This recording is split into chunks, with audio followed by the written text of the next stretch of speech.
of that, we'll see later on. We'll check in with the standings to see if Complexity or Virtus Pro is going to make it to those playoffs. Still, neither of them has clinched a spot, but it's time to start talking about the next match. It's Alliance versus Team Liquid. And Alliance coming in this week, the only team mathematically eliminated, but Team Liquid is not. Team Liquid still has a chance, and it's sort of a must-win situation for them going into this match. And Alliance talked about it last week. They want to make sure that they're giving the tournament the best possible competitive integrity, which means that they're going to be trying hard. They're going to be trying to play spoiler in this one. Yeah, it's not necessarily fair if they just kind of mess around and be like, meh, we're not going to really take this game seriously. Because then that kind of feels like unfair to the rest of the teams. And a lot of these players, they're also very good friends with each other. So they want to honor that. Plus, you know, you never know. Good camera time. This could be a good time, a good opportunity for Alliance to, you know, show off their deck building prowess.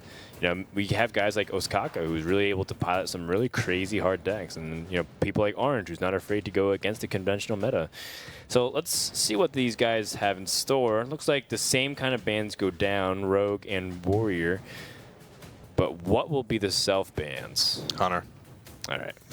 So nothing's really changed. Yeah, nothing's really changed. Alliance, bad, man. I do want to point out that I believe all 3 of the players from Alliance finished top 50 in ladder last season on one of the servers. It's pretty impressive. So, yeah, they are fantastic players. You know, just a lot of times this year it felt like they never really figured out, you know, how to perfectly execute their communication part of the game. And I think it really affected them a lot of time. And a lot of time they just got, you know, blown out by unfortunate circumstances in some of their matches. They did show a lot of promise at times. Yeah. But we'll see if they can bring it back and give us one final show and play spoiler for the week. Speaking of show. Yeah, very similar decks being played here. You know, both these teams have also historically started a lot on Paladin. But yeah, the story of Alliance for a Trinity Series is blow or be blown. It's like pretty hard to see them in a match where it's very tightly contested. It's always been 6-0 or 0-6, or something close to that, like 6-2. Now, Team Liquid, let's go ahead and break down, TJ. What does Team Liquid need in order to go to the playoffs, guaranteed? All right, so Team Liquid guarantees a playoff berth if they win versus Alliance. Right. So it's a win and in for them. If they lose, it also depends on either G2 or Luminosity losing their match.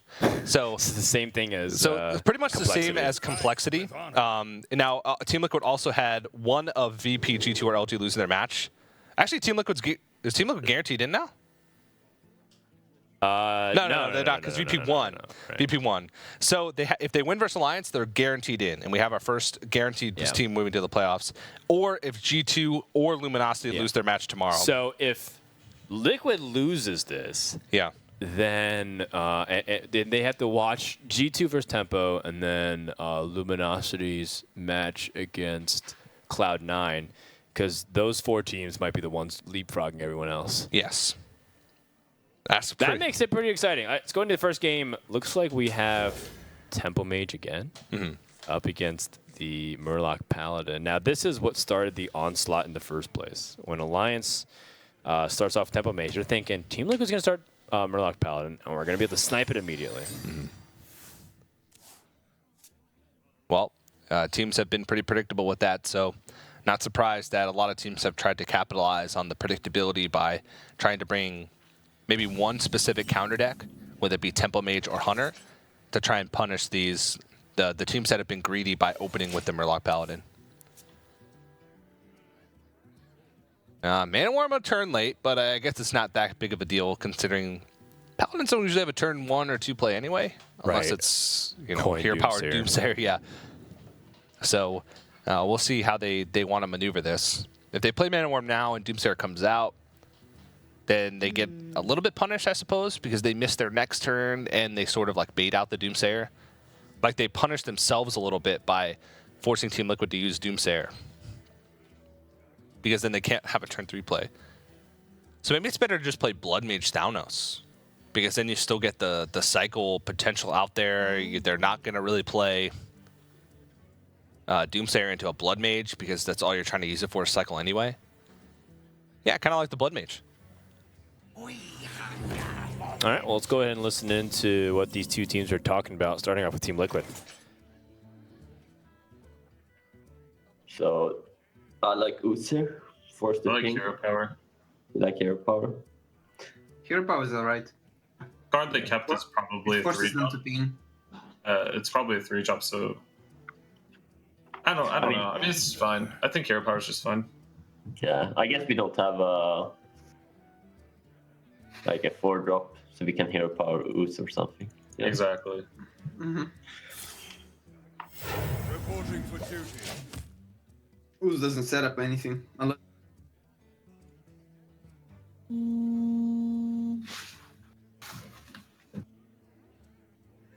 I mean, I don't hate mana one ping.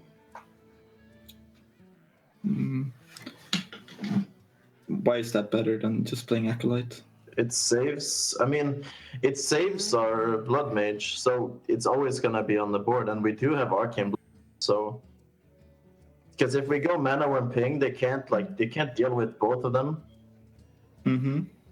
Otherwise, if we just go Acolyte, they can go coin True Silver, and they're always gonna have True Silver for whatever we play. This way, we're always gonna have like at least one minion if they go True Silver. So if they choose Silver Mana Worm, do we just play? Yeah, we could just play Just play Acolytes. Yeah. I mean, now we still have Blood Mage with Arcane Blast. Time runs out on me. Well, it does make sense. Yeah, okay, Mana Worm ping. What to do?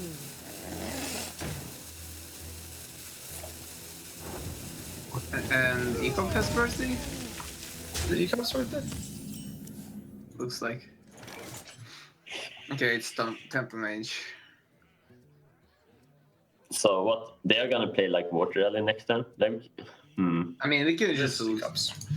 Um, Just Ooze. we just ooze, right? Yeah, I like it. It's fine. We have a turn 5 board clear, so Yeah. we can just throw everything. We have a decent hand. We just need True Silver, and we're set. Yeah. Also, like the texts that Naria did for this deck are really good against Temple Mage. I think at least. Hopefully. The curator card. Oh man, it's gonna be sick. Gonna be good. I don't even know what Doc's talking about. Is there a new card spoiled? I'm gonna find out. 1 second. Dan Googles furiously. What to I read it furiously. What to do? Well, turn for Alliance here. Ooze makes things a little bit awkward, but they can Arcane Blast Acolyte Ping still, if they want to. Acolyte Ping really only gets punished by True Silver, but then you can start trying to push damage. True Silver does punish you quite heavily in that spot, though. Maybe Alliance feels like they want to get immediate value out of the Acolyte Pain with a ping, say on turn 5, where you Acolyte and ping instead of making it vulnerable. But if you go wide on the board, it makes it so Team Liquid has to make the choice of, well, what do we True Silver? So I actually do like it, because if you present multiple threats, do you True Silver Acolyte Pin and deny the draw, or do you True Silver down the Mana Worm and deny the damage? But no True Silver, but a Finja picked up. Finja is a massive pickup for Team Liquid here. Being able to have Finja trade in and draw out the Murlocs, and then be able to play Bluegill Warrior from the hand, it's going to be nasty. Give me a full board swing potentially. Yeah. That's Actually, the power of almost the card. guaranteed, unless...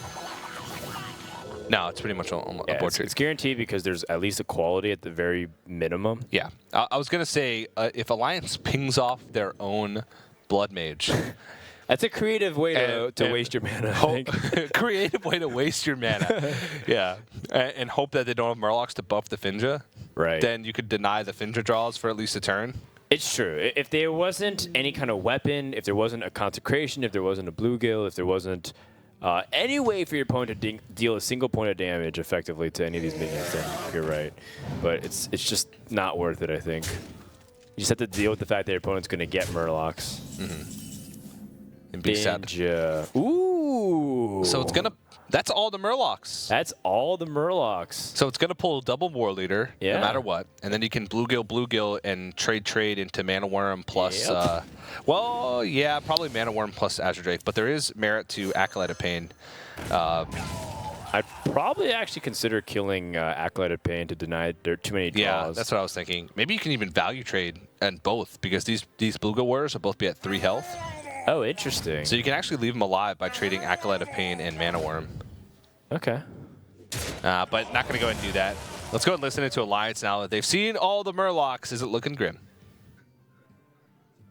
Yeah, now maybe it's Like, really? These top decks? That's second. We have to figure out what we can do again. Do we play Flame Strike? No. no.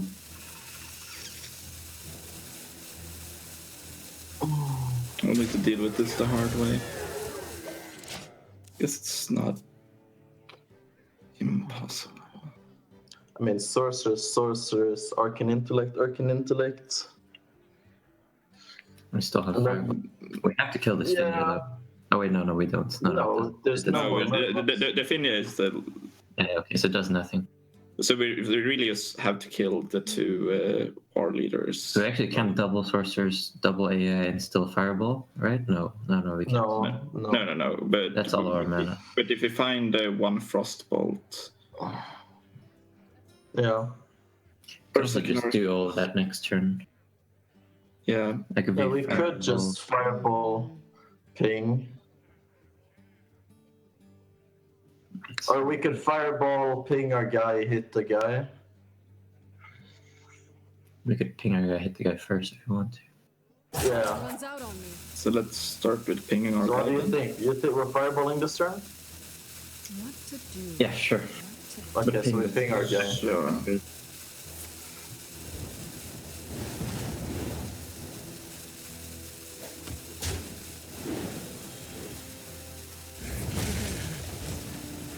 think they play Flame Strike.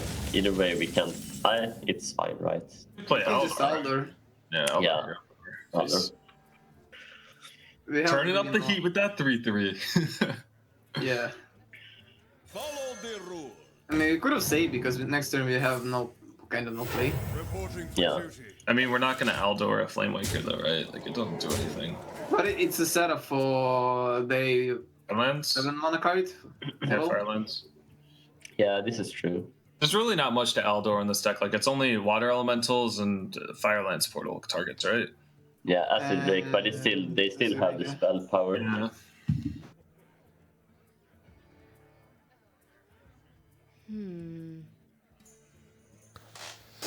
Well, this game started to heat up pretty quickly, but it feels like Team Liquid has a pretty significant advantage as long as they can just get it. Anything can happen. They have full control of the board. Alliance doesn't have Flamewaker to try and get rid of some of these minions.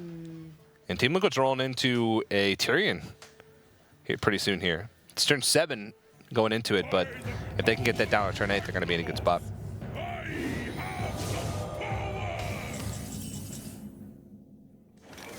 And a Solemn Vigil picked up. It's a big Emperor, but how impactful is it really? Well, actually, they can play double Sources of Praise next turn, and all of their spells are free. So as long as they pick up a Flamewaker with Arcane Intellect next turn, they might be able to make a big swing turn onto the board. All right, well, no need to really use Finja to trade into anything because they have established every Murloc that's been in the deck. Stampeding Kodo, interesting tech. Maybe to kill other Finjas. Maybe that's what Dog was talking about. They have Curator in their deck. Yeah, the Curator build helps them draw a beast, which is Stampeding Kodo, so they can wreck other Finjas. If the game goes that long. I mean, first you have to draw Curator, then you have to draw, then it has to land on the Stampeding Kodo, assuming it's your only beast. Yeah. And you have to have your opponent play Finja, and then you have to play it out. All right, Dan, I think this is lethal. From Alliance. Oh, sorry. They could play double Sources Sure. Apprentice, and then everything's free. Everything is free. They actually have 3 pairs, which is really impressive. Unfortunately, it's a little awkward because they don't have Flamewaker. Barnes can hit something really good, though. Flamewaker it is, perhaps. You have to decide how to sequence this. Because if you play double Sorcerer's Apprentice and then Barnes, you only have 2 mana left, so you can't play Flamemaker. But if you play double Sorcerer's Apprentice, Just free Barnes Arcane lands the Intellect. Flamemaker. Yeah, but how likely is that? If you play double Sorcerer's Apprentice and draw 4 cards, I think that might be more likely than Barnes into Flamewaker. Tonight. But we'll see. They're going to go with the Barnes. They pick up a Flamewaker. Well, it's a Rag. That's not bad. That's not bad at all. It's not bad at all, and Ragnaros can add a lot of damage to the face if they want to go aggressive here. Maybe they just draw with Arcane Intellect first. Draw this turn with Arcane Intellect. Yeah, and then save this double Sorcerer's Apprentice for something else. Well, if they use 1 Arcane Intellect this turn, they can ping off. But it looks like they're going to go with just trying to clean up the board a little bit. It's a pretty heavy use of spells. I don't know. They're using both Arcane Missiles, too. I mean, I guess if they guarantee the Rag damage to face, it's effectively the same as if they'd used the Arcane Missiles with the Flamewaker in the first place. So I like what they're doing. Put Team Liquid down to 11 health. Now let's go and listen in to Team Liquid as they're faced with some pretty tough decisions. Really awkward. It is. So if you call it, we heal for 6. It's fine, I guess, right? 17. But if we quality conk, we heal for 4. But we clear the barns. But we do not set up lethal. I don't think we quality conk here. Yeah, it's much worse, right? Because we might want to do it next time. Quality conk next turn, yeah. If we hit with a Stampede Caller to face, we have lethal turn after with Finge. Wait, if we hit Stampede Coda to face, isn't anything only 12 damage? Yeah, but it was it's over 2 turns. Oh, yeah, a quality conk. Yeah, that seems good.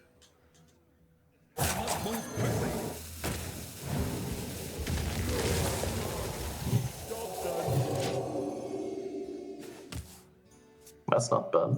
They went So coin we- finger, so they can't coin anything. No. So we just do it with both. I would play both, yeah. Yeah. Someday I'll be just like you. Someday I'll be just like you. So we just draw again, right? Yeah. 0 mana. 5. 5. That's lethal, right? That's lethal. Just portal last. Yeah, for the last. Exactly lethal. Well played, guys. Feels good, man. Coin inject the double later into fucking double blue gun head.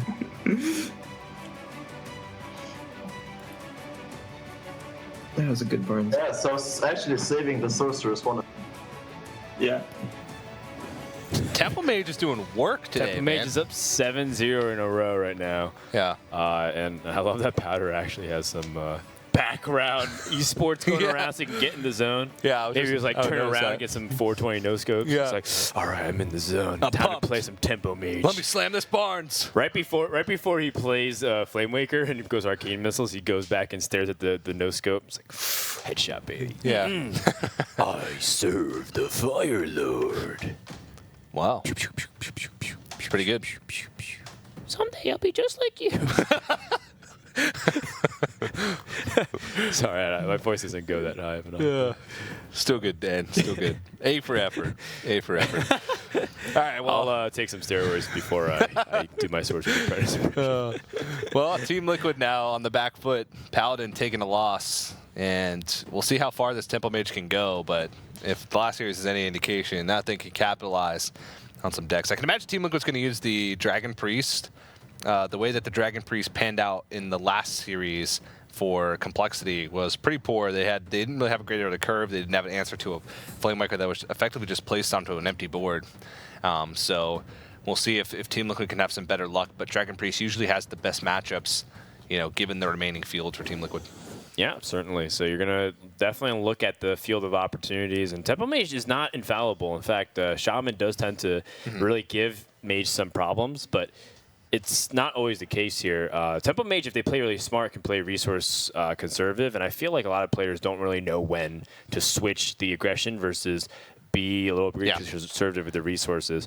But Tempo Mage can also just falter with awkward draws. We actually haven't seen too many games where Tempo Mage drew the Ragnaros, the Antonitis, and like couple fireballs, and just have nothing. It seems like for the most part, Tempo Mage has always landed on either early game pressure or card draw, and that's really the reason why a lot of people put like acolytes, sometimes loot hoarders into their build, because they really feel like they need to get that card draw source to make it consistent. Otherwise, you're sometimes drawing dead like Miracle Road. Yeah, and we'll see if Tempo Mage is going to have success. But we do want to give you guys a little bit of information. Our friends over at DreamHack have just opened up signups for their first Grand Prix, which is happening at DreamHack Austin on April 28th through 30th. So if you're looking to get into some competitive Hearthstone, if Trinity Series has inspired you to start playing competitively, then make sure you go ahead and sign up at grandprix.dreamhack.com. I believe there are limited spots available, so make sure you guys head over and do that if you're planning on attending DreamHack Austin and like to get in on that competitive action. DreamHack has a full circuit for 2017, 3 events in North America added this year with Austin, Denver, and Atlanta. So again, if you're interested, grandprix.dreamhack.com, go ahead and sign up. Yeah, certainly. I know I'm going to go play in Austin, which is really cool. I'll be there. So if you guys want to get some easy free wins, go ahead and sign up for DreamHack, because maybe you can roll over me as a first opponent in Swiss and get that 1-0 start. It's going to be really fun. I think competing in Hearthstone is really what takes the game to another level for a lot of players. Some people feel like ranked play or arena or tavern brawl doesn't cut enough for them. For a lot of players, it's plenty. That's all they want to do. But for some players who search for more, I highly encourage you to go to competitions. DreamHack Austin, I'll be there. Hopefully, TJ could be there. I'll be attending the event too. Yeah, it'll be my first DreamHack. So if you want to, sick. You've never been to one. I've never been to one. So if you guys want to say hi to Dan and I as well, that's another reason, an extra reason to go. I know Dog's going too. So. It's all really cool to see some of these players really travel around the world. I think Orange said he's going to go too. We'll see. All right, let's go into game number 2, see if Tempo Mage can keep up this momentum. Team Liquid's going to turn to Dragon Priest. Now, Dragon Priest last time seemed to be able to turn a little bit of the edge, but then all of a sudden there was that explosive turn like we were expecting, and Virtus Pro was able to commandingly seize the board and take the series there. Yeah, this matchup is very tough for the Mage because the early minions from Priest can just snowball the game out of control. Alliance, or the Tempo Mage, can be in a position where they never stick a minion. Now, Alliance is on the coin, which does help because it can mean that explosive turn comes either a turn faster and a little bit more powerful because you get 2 extra missiles from the Flame Waker. But it's still very, very tough, especially with cards like Power Shield and Cabal Talon Priest. Those big minions end up being almost impossible for the Mage to deal with once they get over a certain threshold of health. So, well, this is a pretty good way to start. I mean, the fact that you're able to get all that health out onto the board this fast with an unconventional 1-2-3, having Cabal Talon Priest come in next, is really important. Alliance Flame Lakers will never really have a lot of relevance. Really important draw here from Alliance too, shutting off the card draw source to deny Dragon Priest from being able to not only play for tempo, but also play for value. Turns out when you have a 2-8 on the board going on turn 3, Tempo Mage is going to struggle. That thing is going to be dealing damage and killing minions for the rest of the game. Let's go and listen to the Alliance and see how they want to deal with this already seemingly insurmountable board. Yeah. We're falling behind, but it's not like Barnes very likely catches up either. Yeah, you need pain for the 2-4 and Water Rally. Yep, yeah, trade, Worm Rest, heal, face. And we even got Operative. I don't think they play Water Rally. I mean, they play only one. Oh, yeah. Because it's bad if you ban Warrior. They're probably going to put up Drake or something. I mean, we just play Operative and we'll win. We just curve out. Yeah. I mean, I'm fine drawing Emperor. We play it either way, right? Yeah, it's Barnes, 100%. Right. It's a legendary. We don't do it. Yeah. We don't, right? There's no way. No, the fireball seems bad. The coin is actually more valuable than fireball. Yeah. Feels bad, man. Wrong legendary, Barnes. To 8 and go face with everything else. I like Yeah. that. Right? Yeah. There's no reason to kill this 3-4, right? Exactly. No.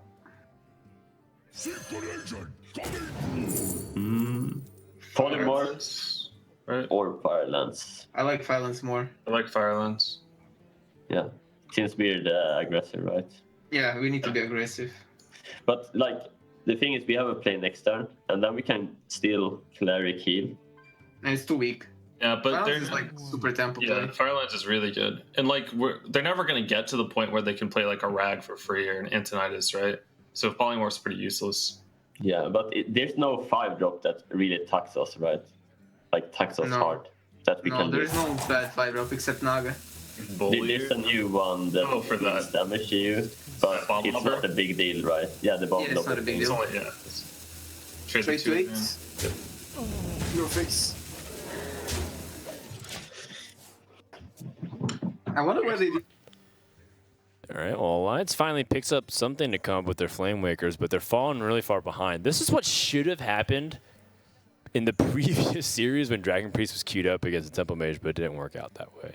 Yeah, I think their best hope might be to just coin Emperor Thorson and hope for an explosive turn. But even then, Do. Yeah, then they lose the coin. then you use the coin, which with 2 Flame Workers is 4 missiles. You also would have to draw into a cheap spell next turn, and your missiles would have to be effectively perfect.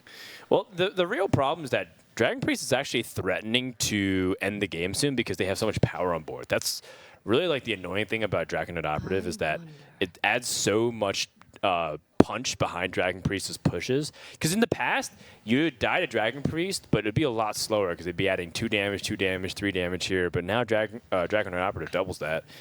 And when you're looking at 12 power on board, with the fact that your opponent just discovered a card, which happens to be Firelands Portal, by the way, it's looking really scary.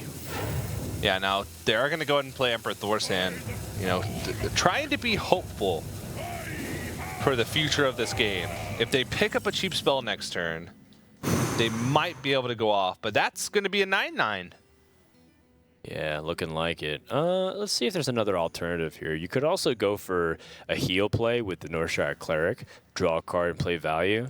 Your opponent did end up discounting a ton of stuff, so maybe you're thinking about, if he's going to clear the board, I want to make sure I can at least get some value if they're going to play the value game. I do like the 9/9 though. It seems the strongest on in terms of immediate play. Yeah, it is the most stats as well. So if you're worried about, you know, your board getting cleared because of stats, then Right. the 9/9 makes the most sense. Man, it's such a weird world where Dragon Priest is playing the Crusher now. Because before, you know, so many people thought, man, Dragon Crusher just is so optimistic. Who's going to ever play that when it first released? And then more Dragon Synergies came out, more aggressive cards allowed them to play onto the board faster. And now even Priest is playing the Crusher. Yeah, well, it is just so good for its cost when you do get them to 15. And in a deck that relies on just having board early, you know that you're going to be able to deal a bunch of damage. Right. A lot of times how Priest loses is they get their opponent low, but then they draw poorly and their board gets swept, and then they don't have good enough refill. Right. But refilling with a 9/9 is great. Yeah, I mean, it just has so much volume to go through. It's 9 attack, which means it puts you on a really fast clock, and it's 9 health, and there's nothing that just in the game that says, you know what, deal 9 damage. You have to polymorph that. You look at what alliances do. They have to freeze that temporarily. They don't even get the one hit on the Dragonet Operative either. That's game. And you're right. Firelands Portal ends the game. Yeah. If it hit that 5/1, they could have actually stayed in a little bit. Their board would have had to get swept, and they might have had a little bit of a hope, but that's about as best they could have hoped for with how that turn panned out. And Team Liquid ties the series 1-1 with their win there with the Dragon Priest again. Yeah, I think it's very rare to see a deck be able to do it twice in a row in the sense of sweep. You know, Temple Mage is the first deck of this entire league to be able to do 2 sweeps.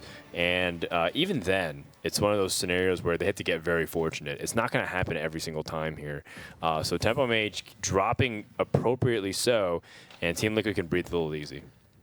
Yeah, now their Dragon Priest is most likely going to get countered by Reno Warlock, as we've seen is pretty much 100% the trend of the past 6 weeks of the Trinity Series. So definitely going to be a tough matchup, but since we've seen so much of this matchup, we've seen how it can go both ways, what the Priest can do to come back and win. Pressure early, you know, be able to have a couple key steals with Dragon and Operative, you know, play around certain forms of AoE, really drive home your board. Yeah, it's even better against Reno Lock than anticipated because of things like Draconoid Crusher, for example. Reno Warlocks love tapping, so if they lower their health, why not play Draconoid Crusher, get more Dragon synergies, and a 9/9 out, that forced them to have Siphon Soul or the Blast Crystal Potion. So it's definitely got a fighting chance, but it's still a pretty bad matchup. Yeah, one card that Team Liquid has opted to put into their Dragon Priest deck that has helped this matchup considerably was the Silence. Not, you know, Cabal Songsteel or Iron but the actual card Silence, which has helped them immensely in dealing with, you know, Twilight Drakes. They've been in a pinch where they've been able to use Silence to get through a taunt and then push damage for lethal. So we'll see if they've brought that again this week, but their opening hand is severely lacking in terms of early plays. Notice why Historian is their early drop here, and it's not even active at the moment because no dragon has been picked up. Well, there's a dragon. That's actually a pretty big pickup because getting on that board is crucial in the early game against Reno Warlock. All right, well, looks like a couple choices come down here. I don't think those Dormu is ever a legitimate pick. Fairy Dragon seems to be decent option, though, because Fairy Dragon at least is really hard for your opponent to remove. Things like Shadow Bolt, Moto Coil, even if your opponent had to, you know, in the worst case scenario, Siphon Soul, it just makes a lot of the removal options weaker for Alliance. Now, the flip side is Nosdormu is an 8/8, and it might give you some actual meat to your hand because right now you're kind of lacking big threats. Wow! Also, in a team environment, it could throw things off because a team is used to communicating. Right. I like it, and they're even laughing about it. I kind of wish we listened in to hear what Team Liquid was talking about. Because what if, Dan? Yeah. Say Powder's trying to make a play, okay? And Orange tells him to go with a different play because he sees another line of play that to go with in the future. But he doesn't have time to explain it. And they say, oh, I'll explain it next turn. But the next turn, he plays Nosdormu, and they can't explain it. It's going to be crazy. Let's go and listen into Alliance now and see what they're going to do with this hand. Boss. Yep. Yeah. I mean, going Earthen Ring here means that they would have to heal their talent next turn. They don't. Because otherwise, I mean, then we could go Mountain Giant Coin, Mortal Coil. Yeah, but I don't think they're gonna pass up a Guardian just to healer guy. Yeah, but that's what I'm saying. Like, do you think they won't trade if they play Guardian? I really like the Imcan saving the coin for like Sylvanas. So if we Imcan wasn't they ignore it, yeah, I think it's fine. Yeah, I mean, I'm just saying. Either way, right? There's no implication anyway. We take the value hit, right? I Every think we time. take the value here. Yeah. Bump, So you bump. need to trade both. We kill the Imp Gang and leave 2 Kill the 1 game completely. Yeah, Yeah. Yeah. it's fine. We go for the long game already, so. Maybe, actually, the game I won against Warlock, I got the Kazakus potion from Parade. I mean, Kazakus. That's really like ambitious. I don't know. I mean, Every time sometimes you can do it. Sometimes I played again against a mage and I stole 3 Kazakuses and I had 9 cards left in my deck and I still couldn't play it. It felt terrible. So death, hit, heal, rest phase. Yeah. Yeah. Yep.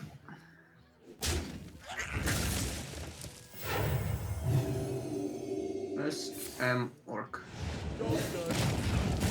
Getting that damage in. Pow pow. I mean, We could also do that. A5.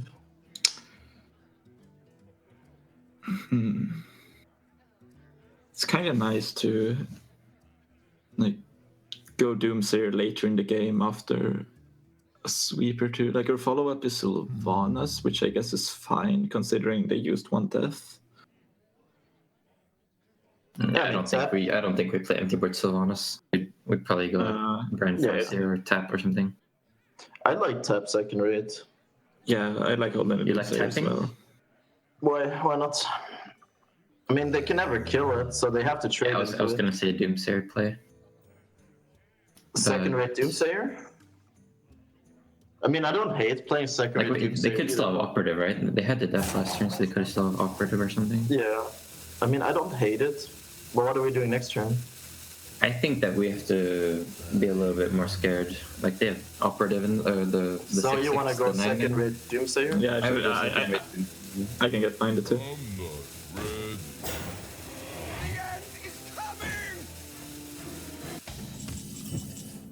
Uh-oh. Well, they cannot reach that Doomsayer, as far as I can tell. Yeah, this is really annoying for Team Liquid. They can't reach past it. This is coming up on the turn of Bookworm, which is something that is always in the back of mind when you play against Dragon Priest. Is there anything you can discover off Dragon and Operative? Not even Power Overwhelming would do it, so no. Yeah, and unfortunately, the Dragonfire Potion is just a little bit off. But you can always squeeze in that one little damage. Every inch matters here, TJ. Yes, it does. Swampu's not really that helpful here. Alliance has an ability to grab initiative or life tap. Their hand is not that great, so I do favor life tapping, but at the same time, how often do you get a chance to play Sylvanas after your opponent's already played one Shadow or Death? Feels like there's an opportunity for Alliance to really gain some important initiative. But I think it doesn't matter nearly as much for this matchup because you win off of inevitability with things like Draxus. So the faster you tap into it, tends to go into your favor. And also with Sylvanas plus Shadowflame and Sylvanas plus PO, Sylvanas is going to have way better spots as this game goes on. You have a clear board. I don't feel like there's a need to take the risk for Sylvanas getting Shadow or Death, especially since you give also your opponent a chance to play around it, which oftentimes if you play Sylvanas when there's already a board developed for the Priest, it means they can't usually do things to play around it besides make trades. But a lot of times, especially with like multiple 5/6s on the board, it becomes tough. Whoa, that's a nice discover. They can pick up a Rag.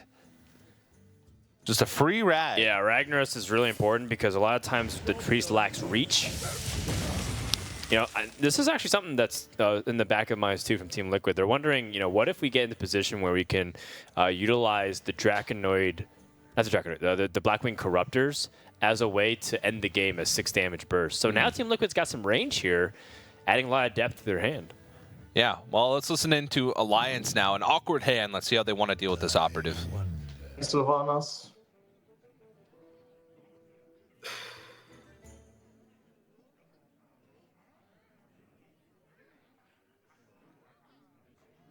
What's the worst thing that can happen if we just play Sylvana? Could we can tap Blast Crystal if we want. You could also tap, and if we don't find anything, we can coin Sylvanas even.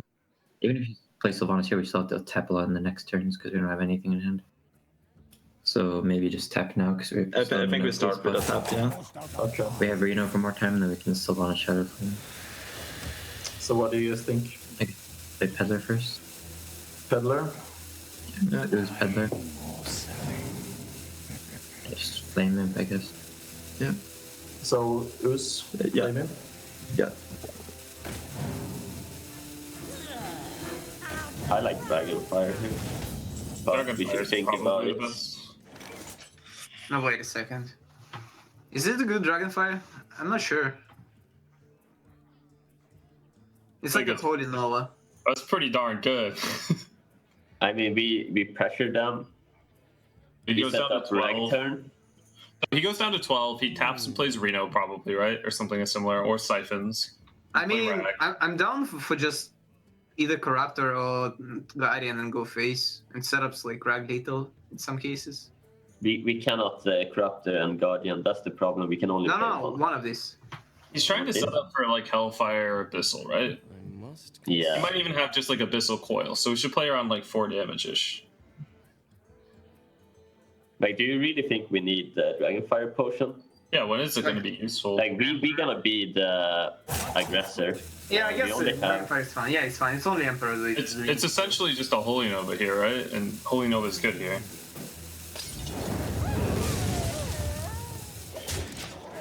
That's up lethal as well, so they can't like tap him.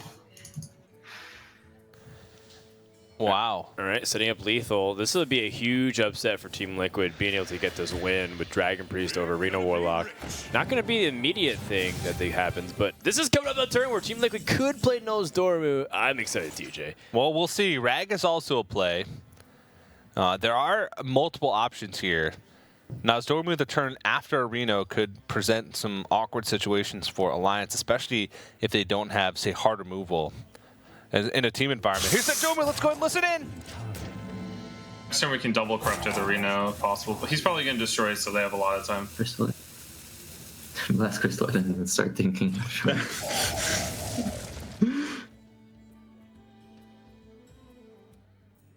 Do we have a Dirty Rat? Nah, we can wait. I mean, there is some advantage to using it earlier, but we don't have a great player. Yeah, I'm just thinking we don't have a trade here. Like next time we go Brian Dirty at PO Shadowflame. Right? Yeah, exactly. Yeah, okay, yeah, that's true. That's better. But do we ever And go? how much?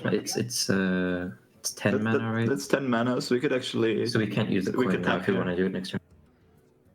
Yeah, we can't use Yeah. the coin. I mean, we can go. Oh, right, We can go Sun Fury. Is that Sun Fury? Yeah, like something like that. I mean, I don't hate Sure, it. tap. It seems pretty good. Yeah, Tap, tap. I want to tap. So do we do that? No. I still I think I still- like yeah. the Sun Fury. Yeah, me too. We also do have Faceless Chandler in the deck. Kind of want to hold on to Twilight Drake for that. Nova and Guardian. I like trade Nova Guardian. It's okay. It's okay, yeah. Wait, what does it die to? Wait. It's a 4 Shadow HP? We die to Shadow Bolt. He can't really go with Abyssal Coil. He hasn't had a Coil target, so it's probably likely he has Coil in hand. Because Abyssal Coil is fine for us. Yeah, it's fine. We have double Corruptor for it. Yeah. Yeah, it seems good. Even just Corruptor, but no, we want to. It's better. Man, the Nosdormu I thought was going to be a little bit of a bigger curveball. Alliance just like, just use our removal and think Yeah, later. Blast Crystal Potion. And Yeah. use the time to think. If they didn't have hard removal, though, then it would have been cool. I like Team Liquid's thought process there.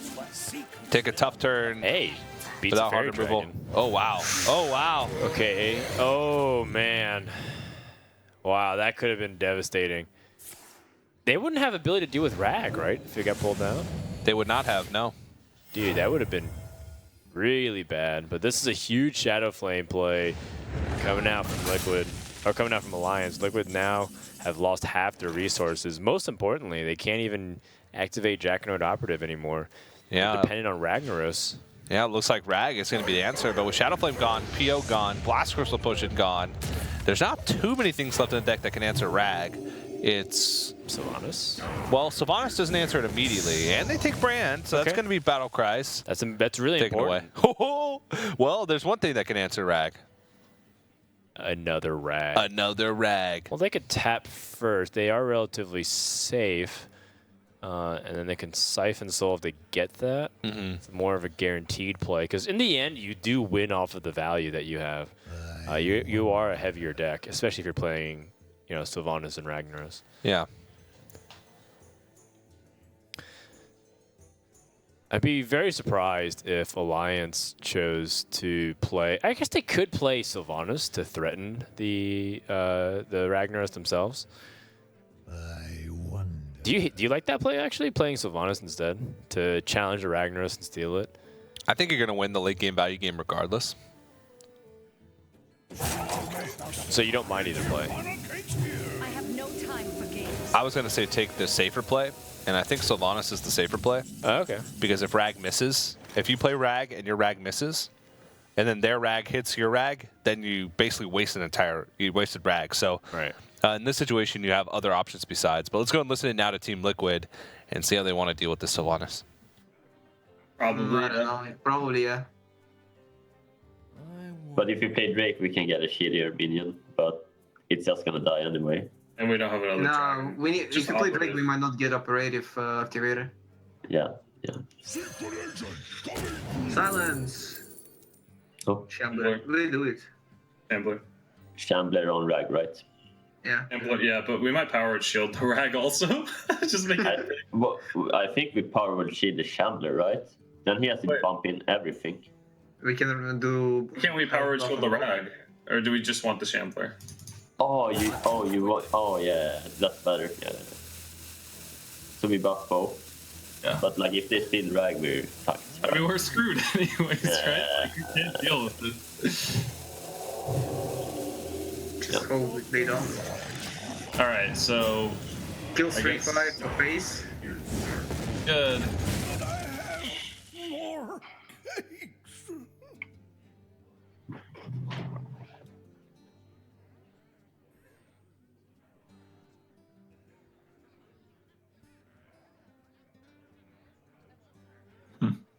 So we tap or I we're mean- dying. No, I don't think so. I'm just thinking if we Kazakis for 5 here. No, it doesn't do Go for- anything. Yeah, We can go for 10. Kazaku for 5 makes no sense. I'm just thinking about it. Probably for 10, yeah. I mean, if we get 5, deal 5, You get deal the nuts, 4. yeah. But I Yeah, think it's 10 so is fine good, also. Yeah, but don't we want to play it this turn? Yeah, but I would pick 10. With Emperor. I guess we don't want to play Emperor. We can go Emperor, yeah. We don't have time. We don't have time to pick the Okay, so we pick 10. Kazaku's I 10, pick yeah. 10. Pray for sheep. Deal 8 or summon. Resummon. Or maybe delay. Pick I summon. would pick summon, yeah. Plus health. Plus health. Health, yeah. Do we attack? No. I would say no. No. In. Oh my gosh, this is so spicy. I love it. Wait, what if we give the pain? We have 30 and 21. It's not enough. So they probably have Twisting right in hand or a 10 mana Kazakus potion. So whatever happens, they will clear next turn, right? Yeah. No matter what, we have to power shield the guy first. The 5/6, right? Yeah. Wait, the 8-10, right? Yeah, Why? you can. Are we playing around mass AoE or are we playing around AoE. because otherwise they can trade everything into the 8-10 and then they can go coil and trade into the 5/6.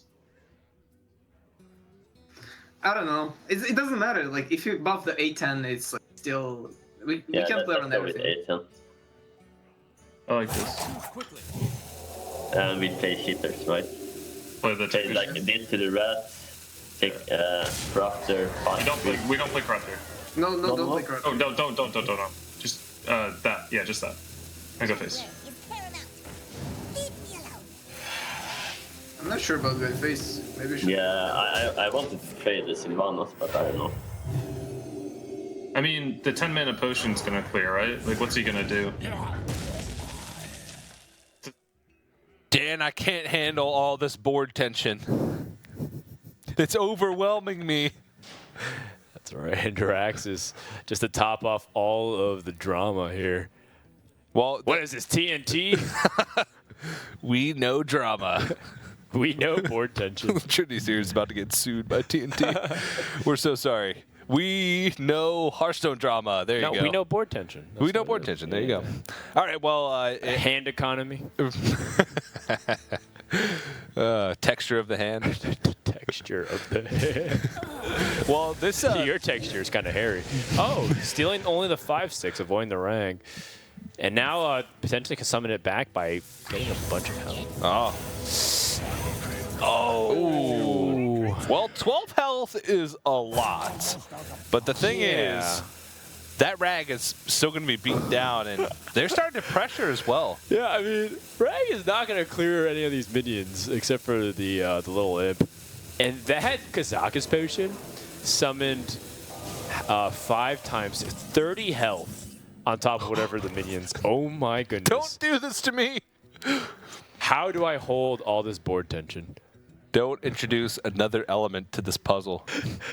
The Faceless Shambler is not really doing much either. It could heal. It could heal and then push past this dirty rat, but then the rag shot. The rag shot is really annoying. I think you want to snipe the Emperor, so you can snipe the Emperor, heal the Faceless Shambler, push in, and then just let Rag do his thing. Well, enough of this. Let's hear it from Team Liquid how they're gonna navigate all this combat math. Right. Corrupting Emperor actually removes a lot of damage. Yeah, I kind of like corrupting the Emperor. I think it's good. Me too. And then just healing the 8-2 and maybe bumping in like the 2-3 or something. I don't know. Yeah. So okay. That and then just heal the 8-2. I don't really know what to do here. Like this game is so weird. We should punch. I think we punched the 2-3 in there. We should punch with 8-4 as well, right? Because if you hit it, we don't kill. Right.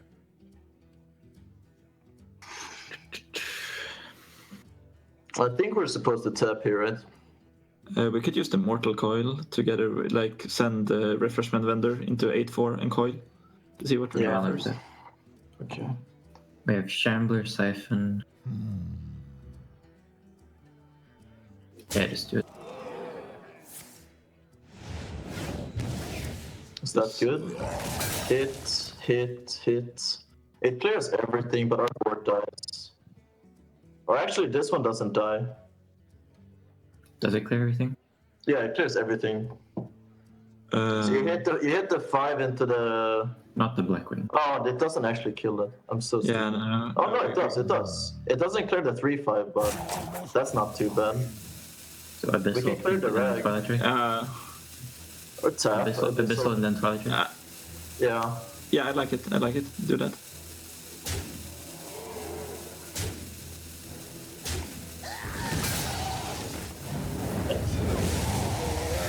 And we can just play Sylve and trade, right? Yeah. Yes. Interesting. If we would have went with Drake, we could have gone with Pain and push damage. Yep. Well, Sylve, right? And trade 3-5-1. And heal. Like, this is a really good Draxus, but it's yeah. Really bad. I mean, we're probably done this game. Yeah. Yeah, that's the best play. I have no time for games. I mean, if he trades with 6-6 and we steal the 4-4, it's good for us.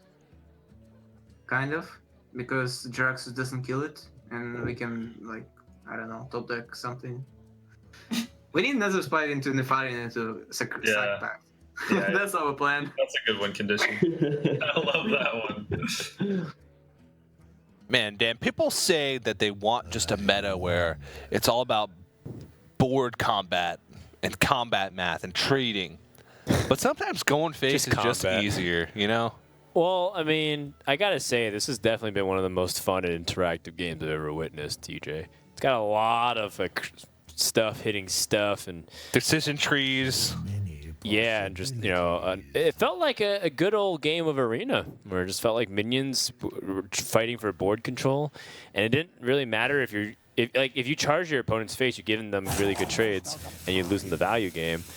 But it does feel like this is loaded dice in favor of the Warlock. When they have Draxus as a possibility, this is really tough for them to fight back from.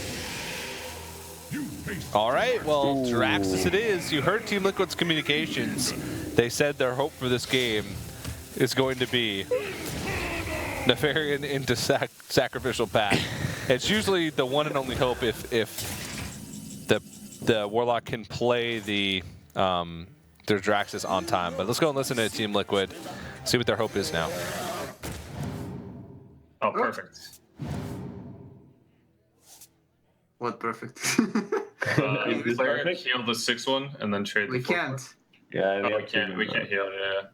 But do we trade or do we go face? They don't play combo, so they're gonna trade for us.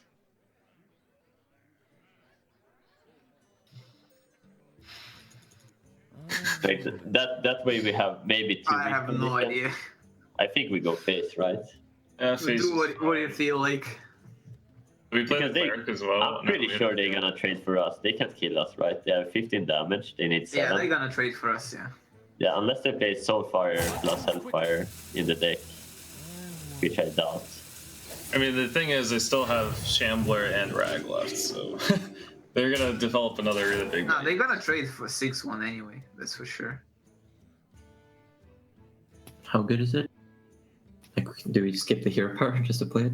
Yeah, that's what I was thinking. Maybe we actually do.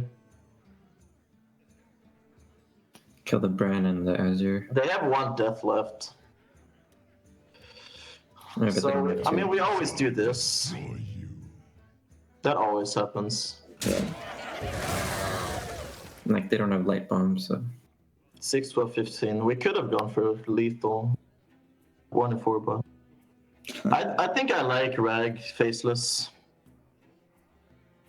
Like, is there any lethal? The other play is Siphon, but that seems bad. I like the Rag Shambler too. yep. And we kill the Bran still. Yeah. Yes. Man, Didn't they miss lethal here? no. It was 1 off. So. Was wait, it? 15. No, it was they possible, could. right? But I mean, it's Yeah, I mean, yeah, it's 100% this way. so Zudre. Alright. Drake, Let's go, Historian. We can cleric heal as well. Yeah, we should do heal. that. Is someone Playing to our outs. Come on! The fire! Oh, come on. Okay, alright. once upon No. a time? Feels bad, man. Hungry Dragon. I was feeling the dream.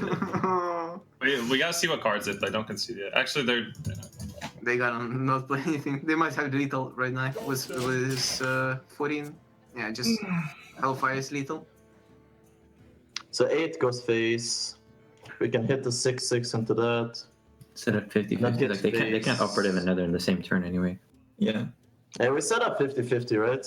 So then we have to Siphon, though. So could we keep the Siphon maybe in case of Deathwing? No, I mean, we could keep the Siphon, Like, if they get Deathwing off the nose, but then it's a 33% chance. But that's fine, right? Yeah, but I like saving Siphon in case it's Deathwing. And we don't really have to lethal them here. But then we hit like this. Yes. Do You we? go face? We could go face with both, and then then we have lethal if 1 in 3, or we could trade with. So worst case, it's the Nether Spite. Can we lose then? I don't think so. I don't think so either. No, let's go face. Yeah, okay, face. Yeah, I Do we handle play my the Rag Mistress? skills. No, Nah. I think we play the Mistress. I don't think it makes sense. No. Like Don't some play it. AoE. Don't play it. Why wouldn't we play it? It makes no sense not to play it. Like if they have some AoE thing, we actually get that. We We're want to always gonna save. win We want to save the heal for a potential like fatigue kind of situation. Like clear it. I mean, and it never does- actually just heal for 4. It Like, does heal for 4 now, anyways. It heals maximum always. Do I have to? You have best. I don't see any point in not playing. Yeah, I also don't see any point in playing it, but yeah. Yeah, No, exactly. but- I see absolutely 0 point in. Yeah, there's 0 point in not playing either. No, I love the debate, man. Yeah, Between Powder trying to prove a point. yeah. Or at the end of the rope, instead of debating about it, he's just like, I don't think you need to play the Mistress. He says, why not? And then just slams Plays it. it and then hard. And Yeah. Hoskaka for another minute straight keeps saying, don't play it. Yeah. It's like the museum curator. No, don't play it. But he played it anyway. Don't play that. Oh. Well, too bad. Powder had his way. All right, but, Alliance takes the win in the match. So they're going to go up 2-1. and going to stick on the Reno Warlock again. We'll see if Team Liquid can find a counter to it. Plenty of things for them. They could play Shaman, they could play Druid as two decks that usually have quite a bit of success against the Warlock deck. Yeah. So now, these teams are trading game for game, which is ultimately what both teams want. They want to keep their game score as high as possible. I don't think necessarily Team Liquid's threatened by Alliance, but I mean, Alliance does feel like they want to put on the best show as possible, and you can see that they're really trying hard. You know, if they weren't in a position where they cared, even though they're mathematically eliminated, they would just be like, play the Mistress, who cares? But they care about playing correct and showing off what they really can do. And, well, it looks like right now things are going in favor of Alliance. And if Alliance wins, let's just say they sweep out the rest with Reno Warlock here. What ends up happening, TJ, if Alliance just wins 6-1? Well, if Alliance wins 6-1, then Team Liquid has to rely on other players to lose. And I'm looking at my giant sheet here. There's actually a lot of outcomes. And we actually got word during the break that Team Liquid can actually secure a playoff spot by winning a few games. But if it is a sweep out, then Team Liquid has to rely on G2 or Luminosity losing their match tomorrow. Okay, so we have to see what if they end up losing from this point on. We'll have to find out which teams play between Tempo Storm G2 and Cloud9 Luminosity. But with Complexity's loss earlier on, if Team Liquid wins 2 games in this series, so if they win 1 more game in this series, they secure their spot to the playoffs regardless. So, so because of they were coming in this week with that in a good position in the standings. So it's definitely looking good for Team Liquid. If you're a Team Liquid fan, they will, as long as they don't get swept out, they should be on their way to the live finals. But still need to win that extra game.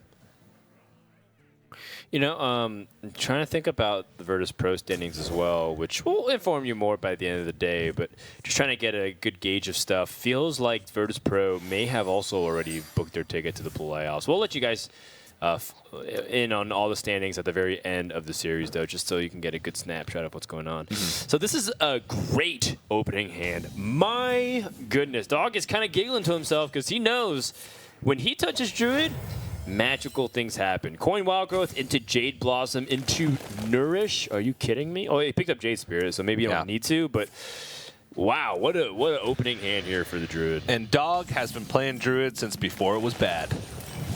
I mean, Druid's never really been bad in any metagame. Right now.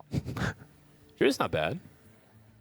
It's like average. It's playable. Like bad is like Hunter right now. Paladin. Druid's win rates on ladder pretty abysmal, but I guess in Trinity Series it's had a lot of success. Druid's never been bad, TJ. I'm so sad. You called Druid good, and I want to call it bad. Let's go listen into these teams while I go cry myself to sleep. That's a good turn 8. Evangel double wrath. At least we got a Jade, so we can play it next turn. That's good. Gotta rip the Innervate so we can go Fangel, Innervate, Wrath. Yeah, I think we Tapus. Yeah. Yeah. Do you agree, Oscar? Okay. Yeah.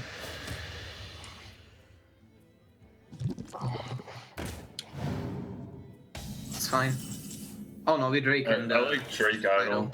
Yeah, I like it. Yeah, Drake Idol. They use Coil.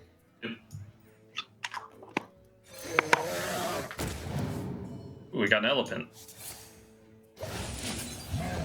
While you're going from full rollback, I'll go away for a second. Druid is like always the most broke back. It's so funny. Yeah. Like describing classes, like the warrior, the pirate warrior is always like the SM orc. Actually, Hunter used to be SM orc. Yeah. No, it's just bad. Yeah. I mean, we don't have a 2, but I mean, I guess it's not that weak, but... Shadowbolt Mistress. I don't want to... I'd like to save the Hellfire. No, we never have It's Hellfire. So, yeah, exactly. How bad is it? Nah, it's pretty bad. Wait, why do we want to see the Hellfire? Like for their next Jade Golem? Yeah, next Jade Golem. 4-drop. So Hellfire next turn, or it's almost never good after that? Like we get 2 cards out of our hand, Mistress and Hellfire. They're both kind of clunky. Yeah, Is that or Shadow Bolt? I'd rather keep the Shadow Bolt, right? Yeah, I mean, makes some sense. It does. It does. Yeah, and like It's 7 mana. Like I play low as much, Okay. the Hellfire just kind of sucks. It's like if they played a 4 mana. and Hellfire is not even good against Jade. They Yeah. also didn't have Jade Behemoth last turn, right? All right. Yeah. Well, possibility for some Thandrel value here. If you get a minion, the minions are weighted towards Druid cards, so you can possibly pick up another Jade card to make your Jade's potential even larger. Yeah, I mean, a lot of times the Jade Idol spell could come up, so that probably gives you a better chance than just Jade or Raven Idol for a Jade minion. But the minions end up sometimes just being value because you are biased to getting more Druid cards in general. So you could get, I don't know, stupid big stuff like Ironbark Protector or Volcanic Lumber, or sometimes you can get like smaller stuff which might have significance, like Addled Grizzly, and all of a sudden all your Jade Golems become +1. You're cheating them out. Yeah. So it's just fun stuff where Raven Idol can introduce a lot of elements, and I sure will miss that card because it is rotating out since it's part of League of Explorers. Bummer. Maybe they'll. You don't sound too sad that Raven Idol's rotating out, TJ. It's not one of my favorite cards. It's very fun to play, though. Yeah, it is fun to play. I don't know. I'm probably most going to miss Elise. Whoa! Thandrel being pulled out here is pretty nasty. Yeah. They can deal with it. Chooses instead to use Power Overwhelming, and oh man, Team Liquid is in for a good time. Let's go ahead and listen in and see what they're chatting about. Yeah. Yeah, it makes That's sense. broke back. Get like Wisp of the Old Gods or something.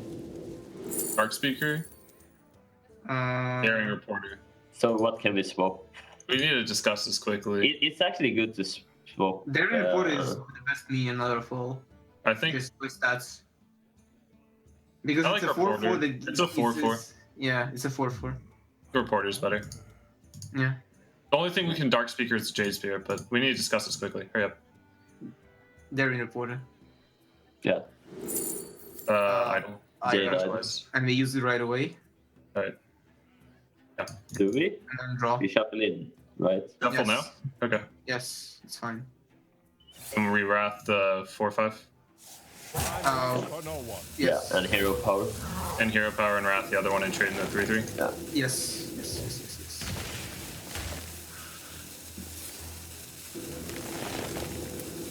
Well. Woo! Yeah, we can trade. We can do that because we have double auctioneer and our Jades are big enough. Shuffle now. Yeah, like every Jade Idol is a huge threat, no? Talk of the devil. Asking you should receive. We always do it, right? Yes. Yeah, then is it like 10s or? I think we take one I think we 5. start with a 5. I think. I don't know what 5 we would want, but maybe we actually need 2 10s here. Like what 5 mana? What 5 mana would ever be good for us here? The thing is, I think we're gonna have to use Blast Crystal before we get to 10, which means that like I mean, if we have pick double Reaper. 10. I definitely think the first one is 5. Okay, yeah, pick a 5. Like 4 AoE, 2 reds, something like that. Yeah, Deal 5, I guess. yeah, deal 5. Deal 4. Or, Yeah. yeah. And then we pick a 10. Deal 8, I guess. Deal 8 is Deal 8. yeah. Summon 3 or deal 6 to all. And play summon 3 is like the winning play. Yeah. Yeah, I think that's the winning play too.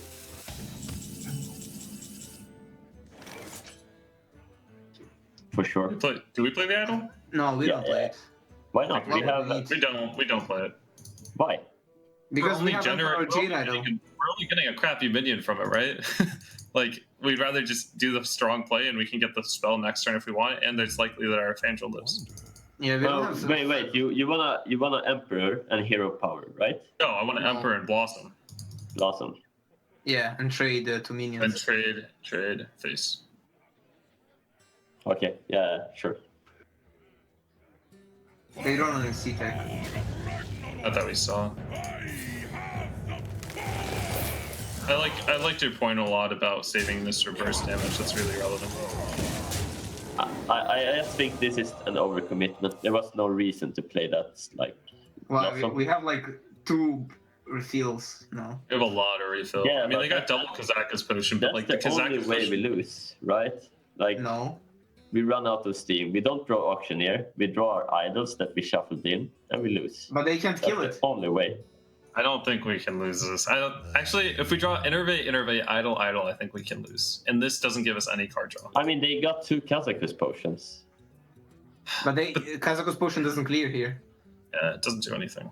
No, I don't but know, they Scout- A bit of disagreement there, as Show doesn't think that overextending onto the board this much is the correct call. Yeah, I do tend to lean towards Dog and Nyria's perspective. I don't think it's very likely that Druid loses. I can understand where Show's rationale is saying, like, if we were to get unlucky, this is how we would get unlucky. But I think playing percentages is perfectly fine. 90% of the time, you don't get punished for this.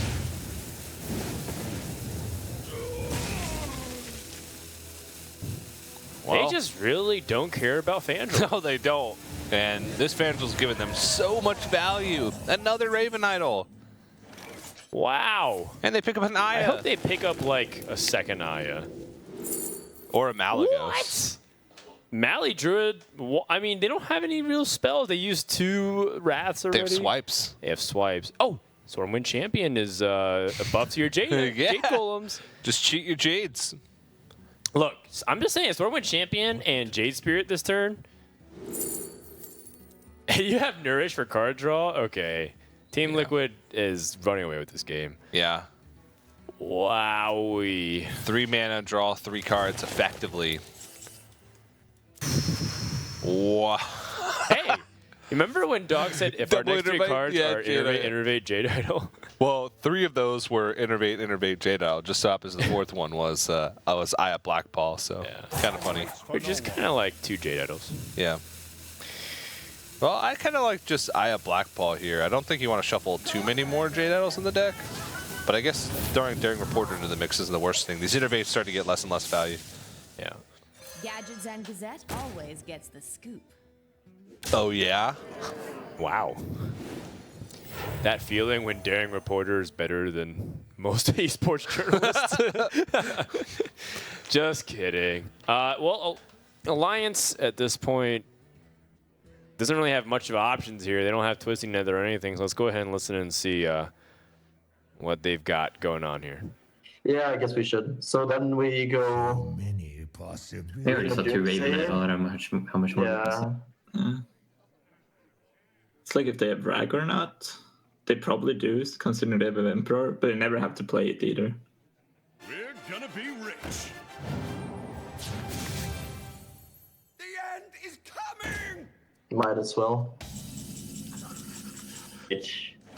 And swipe. And swipe. No, we don't have Wait, no, swipe. we can't. We can't play swipe with it.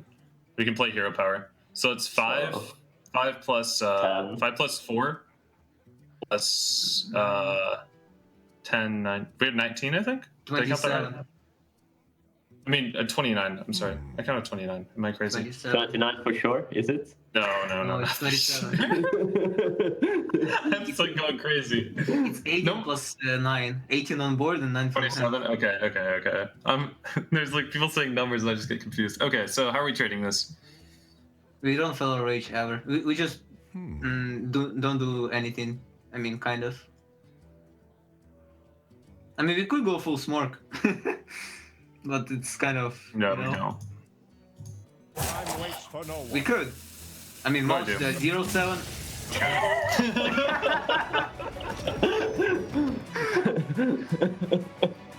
I should just do things myself. I don't know. Okay. Oh, they were baby racing so hard there. Feels like ladder. That's what happens when you have too many cooks in the kitchen, TJ. Too many dogs in the pound. Dog's brain power transmitted through the airwaves of Hearthstone and forced the concede from Alliance. Have you ever done the thing where you like troll someone else playing Hearthstone and all you do is as they're coming up on some complicated turns, like they're playing Patron Warriors, Just start counting, and you just start saying random numbers behind them, like 7, 14, 2, 5, 6, and I did that one time behind someone and they gave me the dirtiest look and they told me to off with myself. Take a hike? Yeah, to take a hike in very nasty ways. Yeah. It was very rewarding though for that 2 seconds. Yeah. I felt like I was, a member of Twitch Chat at that moment. I was like, yeah. I'm glad, Dan. Yeah. I'm glad. I always feel like I'm a member of Twitch Chat. But we're going to go to a break before we jump into the next game number 5 7, between Team 4, 12. We'll be right back. 2. Who's that pro? The taunt is protecting the trade on the totem golem. Yeah, I guess. Yeah, okay, Bolt, right.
It's show. The taunt is protecting the trade on the totem golem. Yeah, I guess. Yeah, okay, bolt, right.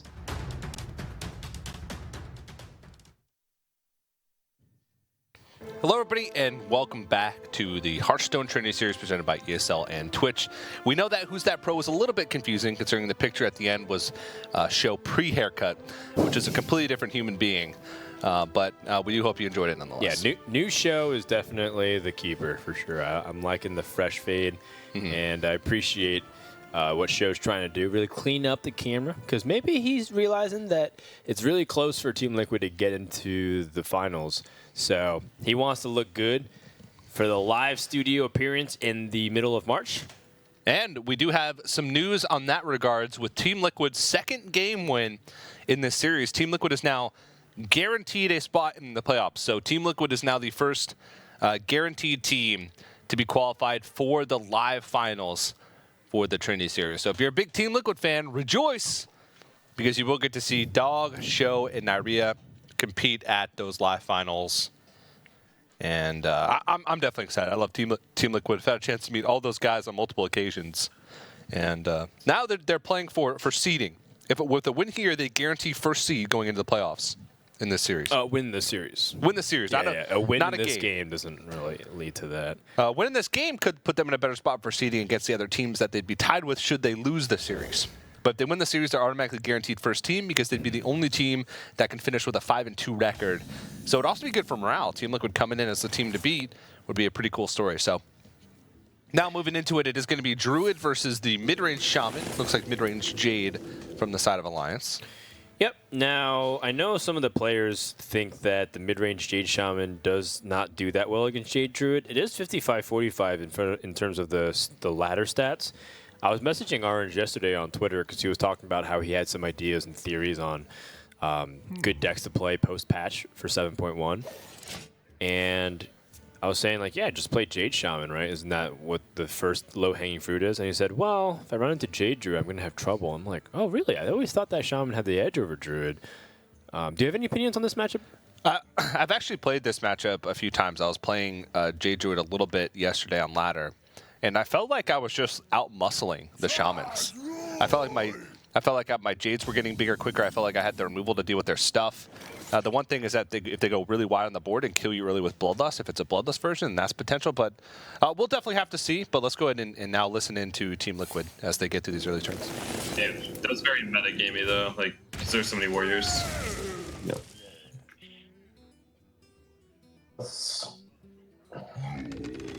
Alright, Nervate. Alright, yeah. J-Spirit and J-Spirit. Yeah, I kind of like that. It's very high chance we get a 5-drop, and we can also Starfall maybe on 5 as well. So we have a curve, right? Okay. Yeah, I mean, I like it. Yeah, might as well just start building them. And when we play I, it will be already kind of big. Nervate Starfall, right?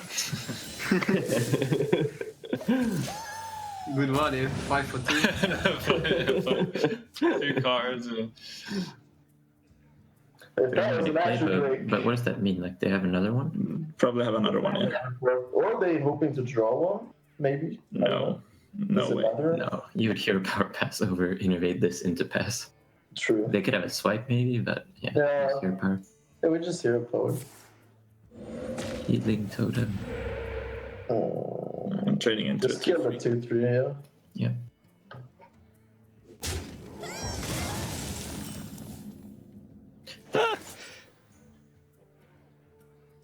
Dan was enjoying a nice giggle during the break. No, I just had the hiccup.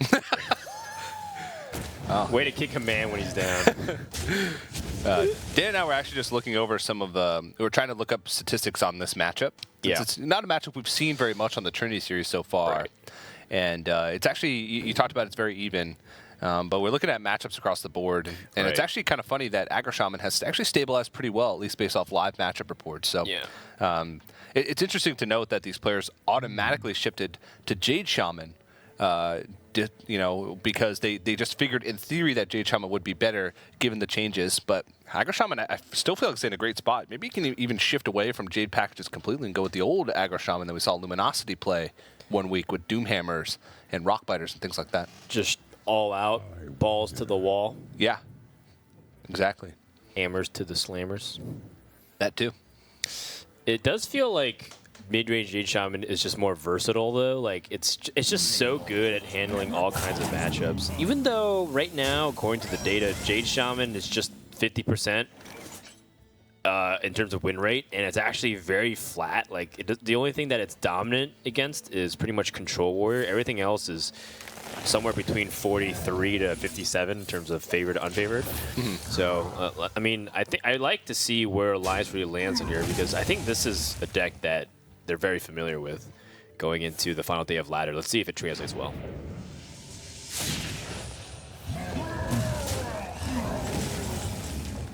They're pretty far on the Shade Wars though. Golems are a girl's best friend. Oh.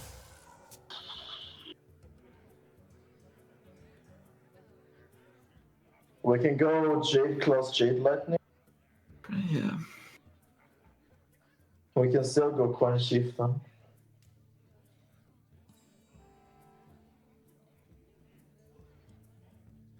But then we probably we hit 1-1. We hit 1-1 into the 5-3, killed the Aya, bolt the 6-6 and trade with the 3-3. Or Jade Lightning, I mean. Don't we just trade the 3-3 into Aya and Jade Lightning Claw? I wonder. Then save the 1-1? That makes sense. Yeah. That makes sense. Do you Is agree it with better that? to leave the Eye up? Like, we used all our reactive cards. Oh, and you we're also mean- popping Eye up? Like, we get the thing charge, but... Yeah, No, our going straight into the 5-5. I do like leaving Aya up because we have good pops on her. No, you do it. Do it. Do No, we it. do that. Yeah. So I'm not leaving Aya up. Yes. Go. Just play. And Jade close it. Whoops, almost missed an attack to face. But APM on point. Overloaded one. Starfall ping. Yeah. Yep. You just need to play next turn, and we Gucci. Yeah, we got Jade Behemoth to win probably. They can go for the 7-drop with coin. I think they would have played it if they had it turn 4, right? Well, Team Liquid's got the bigger Jades, and they have the board, but Alliance has a ton of resources, including a bunch of big boys, a bunch of big taunts, and enough Jades to pretty much catch up to Team Liquid as far as the Jade Wars go. And Team Liquid really needs some help, and Innervate is not help. Yeah, this is the exact scenario that Team Liquid was talking about previous game, where they're saying, well, how do we lose? And if you get out-resourced, yeah, that is the primary way that it happens. So they're hoping that they're able to draw something. They're going to need to save their Wild Growth to an extra turn because they can't cycle it. And that gives Alliance full development onto the board. They get to play Jade Chieftain proactively, remove the other Jade card that's on the Druid side. They're in a good spot right now. Yeah. Now the question is, do they feel like trying to save some life here and going with like Maelstrom Portal and a Totem Up with the Think from Below? Warriors, come out. Yeah, but I guess that's not in their mind right now. Developing 2/5/5, especially one with taunt, especially with taunts in their hand. Oh! Wow! Whoa! Team Liquid, that's just about the perfect draw for this turn. Now let's go ahead and listen in on Team Liquid as they go through this Gadgetzan turn. Draw with 0 mana. Draw an Innervate. Or even Idle Ray. Yeah, Yeah. I know. We can get Blossom or something. Or even Mulch is fun. Double Swipe's good. Yeah, it's good. I think Wild Growth? another Innervate. Oh, Wild Growth, exactly. Another Wild Wild Growth, Growth. I think. Yeah, for We sure. don't Wild need Growth, Flower right? Reach. You can get Idle, right? To squeeze in and Innervate. Just gonna go for it. No, we don't have any more innovates. Yeah, we use both. Got a whole bunch of stuff we can't play, that's for sure. We're looking for Wrath there, right? So we can go swipe, Wrath, whatever they play. Drake, Bolt, Feral. Yeah, most likely right. We can see what we draw. But yeah, it's always Drake. Yeah, it's always Drake. Place it. Where do I place it? To the. In the middle, since it's in the middle. In the middle, yeah. Put it to the right, I guess, right? Like if you ferals, yeah. Yeah, to the right, so it lands in the middle. Yeah. Yeah, just make as big of a board as possible on your face.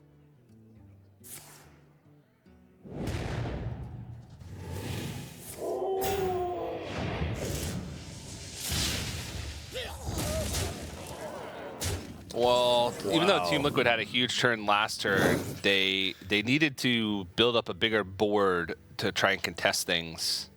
Because, I mean, if they picked up a Jade Idol at the end there, they could have made a 6-6, and then maybe double swipe here could have helped them. But now it's like double swipe barely even makes a dent in this board, and they can't really develop and remove at the same time. They remove 1 minion and develop. It's going to be really tough for them to win this game, I feel now.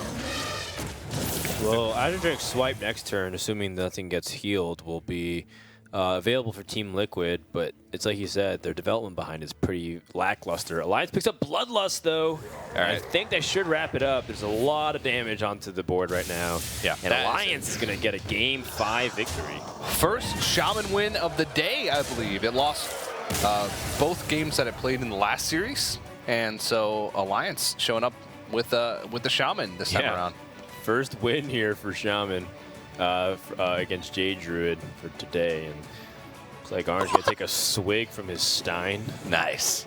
Very subtle plug. Remember back in the Winter Championships last year for HCT, the trophy that they gave was this little mug. Smaller than the ones that they sold in the store. It was a tiny little mug. Yeah, Amnesiac. So whenever they play like footage from the championships, it's like they go, a lot of times they go backwards. So it's like you see people hoisting up this huge, cool trophy, and then it shows Amnesiac and just like, okay, and lifts up this tiny little mug. Just see like Hot Meow, Dr. Hippie, they all like hoisted it. It's like they're struggling. There's like, oh god, I should have did more shoulder presses in the gym. Yeah. And then Amnesiac just has this little mug. It's like reminiscent of Artosis. You remember back in 2013 when he won, he just like kissed the little cup. Yep. Times, man. Wonderful times in Hearthstone. And now looking forward to the rest of this series. It's up to Team Liquid to find something to deal with this Shaman.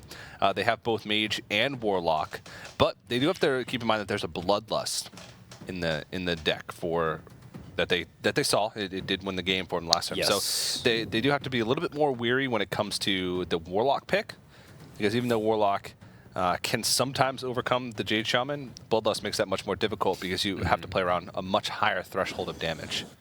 Yep, absolutely. I anticipate Reno Warlock coming out from Team Liquid here. I think it's the most direct counter to the mid-range Jade Shaman. Jade Shaman in general doesn't have many weaknesses. That's part of its strength as a deck. It's just it's like it's even or advantage in almost every matchup. Yeah. But there are a couple matchups, very few. One of them is Reno Warlock that it happens to be bad against. And that's primarily because Reno Warlock is so efficient at board clears, and because they have access to Twisting Nether, Kazakus potions. It doesn't matter how big you build your Jades, and there's a definitive way for you to just run you out of gas. The other option, too, is just that you lose too much tempo, and they out-resource you because they have access to Life Tap. You only draw 1 card per turn, they draw 2, and you just can't keep up with the pressure that they build upon you if they get Jiraxis down fast enough. Yeah. Now, there is one card that can change things a little bit, and that's Mana Tide Totem. Mana Tide Totem can catch you up on resources. Yep. A lot of times, just coining that out on 3, if they don't have Shadow Bolt, they have no direct answer to it. So that's one thing to keep in mind. But Shaman's not like Druid in the fact that eventually it can get to the point where it can make infinite Jades. Shaman has a limited amount of Jades. So once enough board clears come out, as long as you space out those board clears efficiently enough and are able to develop stuff yourself, you can really limit the amount of pressure that the Shaman can put on. Whereas Druid, it's like eventually they're just going to infinite Jade out of you and 11-11s, 12-12s. But Let's go ahead now and listen into Alliance as they think through this turn. Our cargo phase. I mean, our curve's pretty good.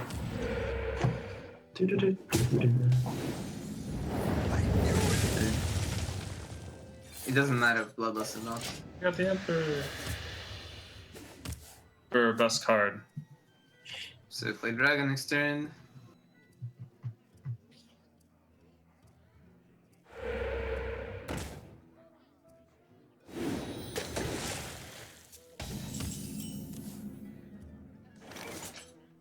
Yeah, no.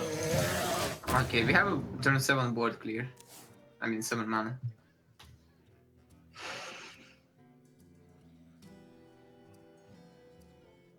So I kind of want to hex that and coin a hero power. Coin hero power, really? Yeah, I mean, if we hex, I think we always coin hero.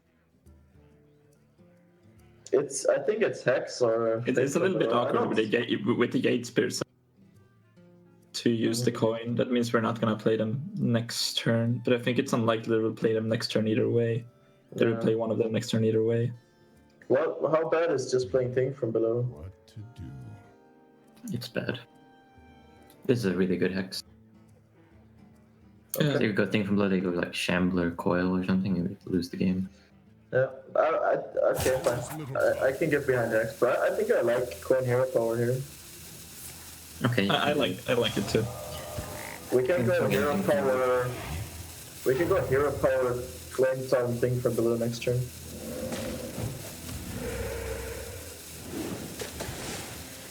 Manti Totem doing some work. Mind control tech, not exactly the most useful. And, you know, we kind of talked about this, the power of Manti Totem. Alliance getting free cards is so impactful. I think because it's already drawn 2 cards and there's another Mantide in the hand of Alliance, yeah, I'm going to say that the Shaman's favored from this position, even though it's very early into the game. And Team Liquid still doesn't have an efficient way to deal with it. They have Brand and Dirty Rat for the following turn, but it's still far away. And this is something that they've sacrificed early on, too. Team Liquid chose to play Doomsayer against the Tunnel Trog, and then forewent their ability to play the Mountain Giant instead, and a much weaker Twilight Drake. As a result, that card just feels a little dead right now, and you have to wait for a few turns before you're able to get it onto the board. Yeah, that's a great point. And Alliance can continue to draw. They pick up Bloodlust, a key card in the matchup to just be able to end the game before the Warlock can have access to a lot of those big board removals. So if they can build up a wide enough of a board and Team Liquid doesn't have ways to answer it, Bloodlust can end the game in as soon as a few turns. What to do? Their Jades aren't that big, and their hand is still a little bit clunky at the moment because they just have a lot of drops, only 5 mana to work with. Do they feel like they need to keep protecting this Manti Totem? I would try to as much as I can here. If you force your opponent to react, say you play Feral Spirits here, then your opponent's using Hellfire for effectively, you know, 1 card that you're investing because you want a hero power to cheapen that Thing from below. Next turn, you still have the availability of playing Jade Spirit or hero power plus the Thing from below. They could go with a second Manti Thing from below this turn. That's like the most mana efficient play. That's a little greedy. It's greedy, but sometimes you got to be a little bit greedy here. And now let's go ahead and listen to Team Liquid as they're going to have to think about the possibilities of what can happen with 2 Manti Totems on board. But like, we can set up a Shadow Flame for next just turn. let them draw their deck, right? Like, just mill them. Wait, what about tap Giant and next turn, or Emperor and next turn Shadow Flame? Yeah, I like it. Because they have to commit cards, because they're gonna draw 2, so they have to. Yeah, but they're gonna commit cards. But the cards they're committing are Jades, so they're like really shitty, and then they're gonna grow. And then we just like we're kind of setting ourselves up for failure there, right? What do you want to do else? I mean, it's either Emperor or Mind Control Tech in my mind. Let's say we play Mind Control Tech. We steal the Totem. One of the Totems. What do we do then? We tap, and then we have a good Emperor. Or we can PO. We can tap PO, trade, and then it's a 0-3, and a 0-2 on board. I think my MC Tech here is fine. I think MC Tech is now getting Let's better. go. Okay. Mana Tide is good for us, right? So do we PO or no? That's the only question. Tapping for sure. Tap, yeah. Do I PO? No, I don't think so. We have Shadow. I don't think so either. We have. We're gonna overdraw? No, we're not. Okay. Okay, that's good.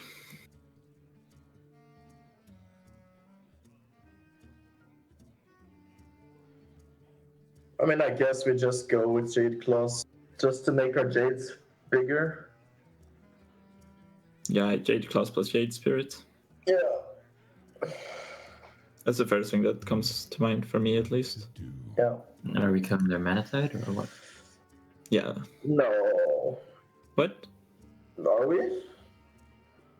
I guess do you, maybe. Do you want to push Maybe. 5 to face?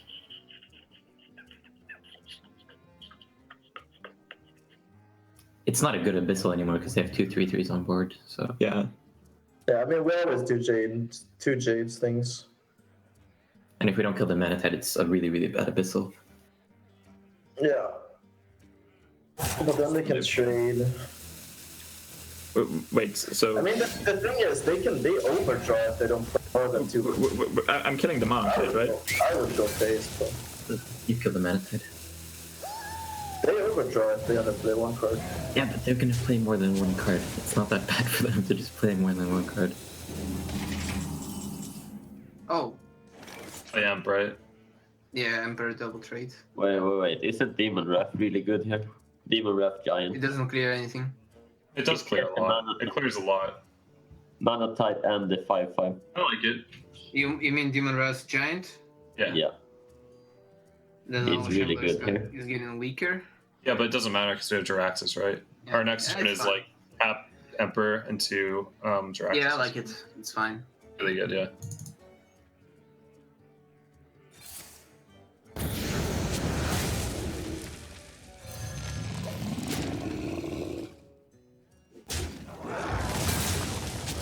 Well, Team Liquid's managed to stabilize a bit on the board, and they do have a lot of tools in their hand just to be able to combat some of the crazy things Alliance can do. I think Alliance has really suffered from not having enough mana to be able to make all of the plays that they want here.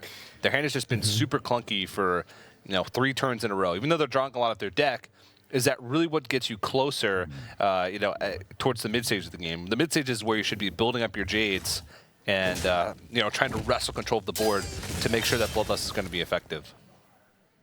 Yeah, it's a really good point, TJ. You have to think about what ultimately wins you the game and how do you play towards that win condition. Sometimes the win condition isn't even necessarily a card. We're talking about how Warlock loves to depend on Jiraxis, for example. A lot of times with some of these decks, it could be just drain your opponent of resources to make sure you can't die. They don't have any clock with their hero power, so they only can damage you through minions. Just keep killing the board. Some of them has, I want to assemble like 4 cards of combinations. Some of them say, I'm going to try to see if I can take early game board control. In this case, I think Jade Shaman really wants to just seize the board and go 1 for 1 and be very efficient with resources. But that's not really the case anymore because of Team Liquid being able to capitalize on that Mana Tide totem, get some card draw themselves, and stabilize without being threat of dying. Yeah.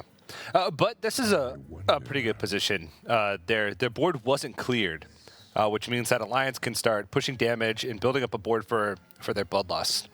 Now I'm looking at, overloading with Jade Claws or Feral Spirits, popping down that Flamesting Totem, trading up with the Tunnel Trog, pushing a bunch of damage, 9 this turn, and setting up for a huge Bloodlust threat the following turn, while still having a little bit of follow-up themselves should their board get removed with Jade Chieftain, Jade Spirits.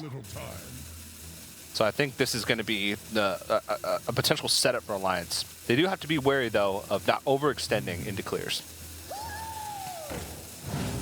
Yeah, overextending into the clears would be a really bad mistake for sure. But I don't know if they have too much of a choice. You have to play as if they have none of it.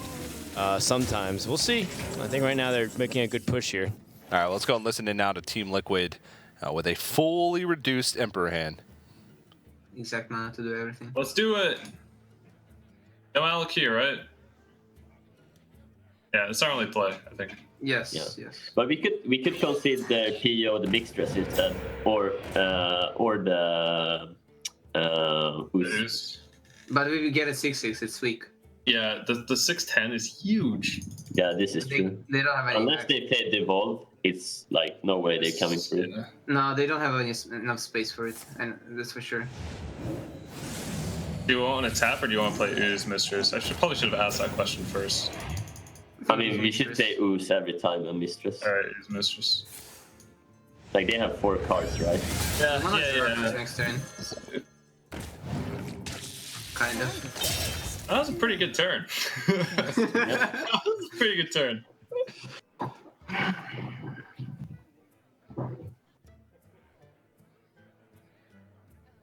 A 5/5.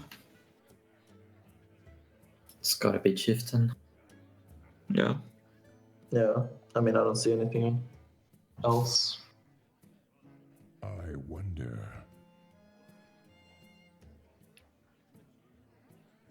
Warriors, come out to play. Lord, Eridor, Lord of the Burning. Ancient Araxus, Eridor, Lord of the Burning Region. Oblivion! Oh, oh, oh, oh. Oh, oh, oh. Bottom right, buddy. Oh my gosh. Spell power, Jade Lightning, Feral Spirits. We can do that. This always starts with a totem roll. Yeah. Even then, we're not really ahead on board. Yeah, I know. Dies, but yeah, it sucks. No, we have to do it. How do we win? Brand Jid next turn. Maybe now we go Feral Flame Tongue. Or we can go Jade Lightning on the Feral.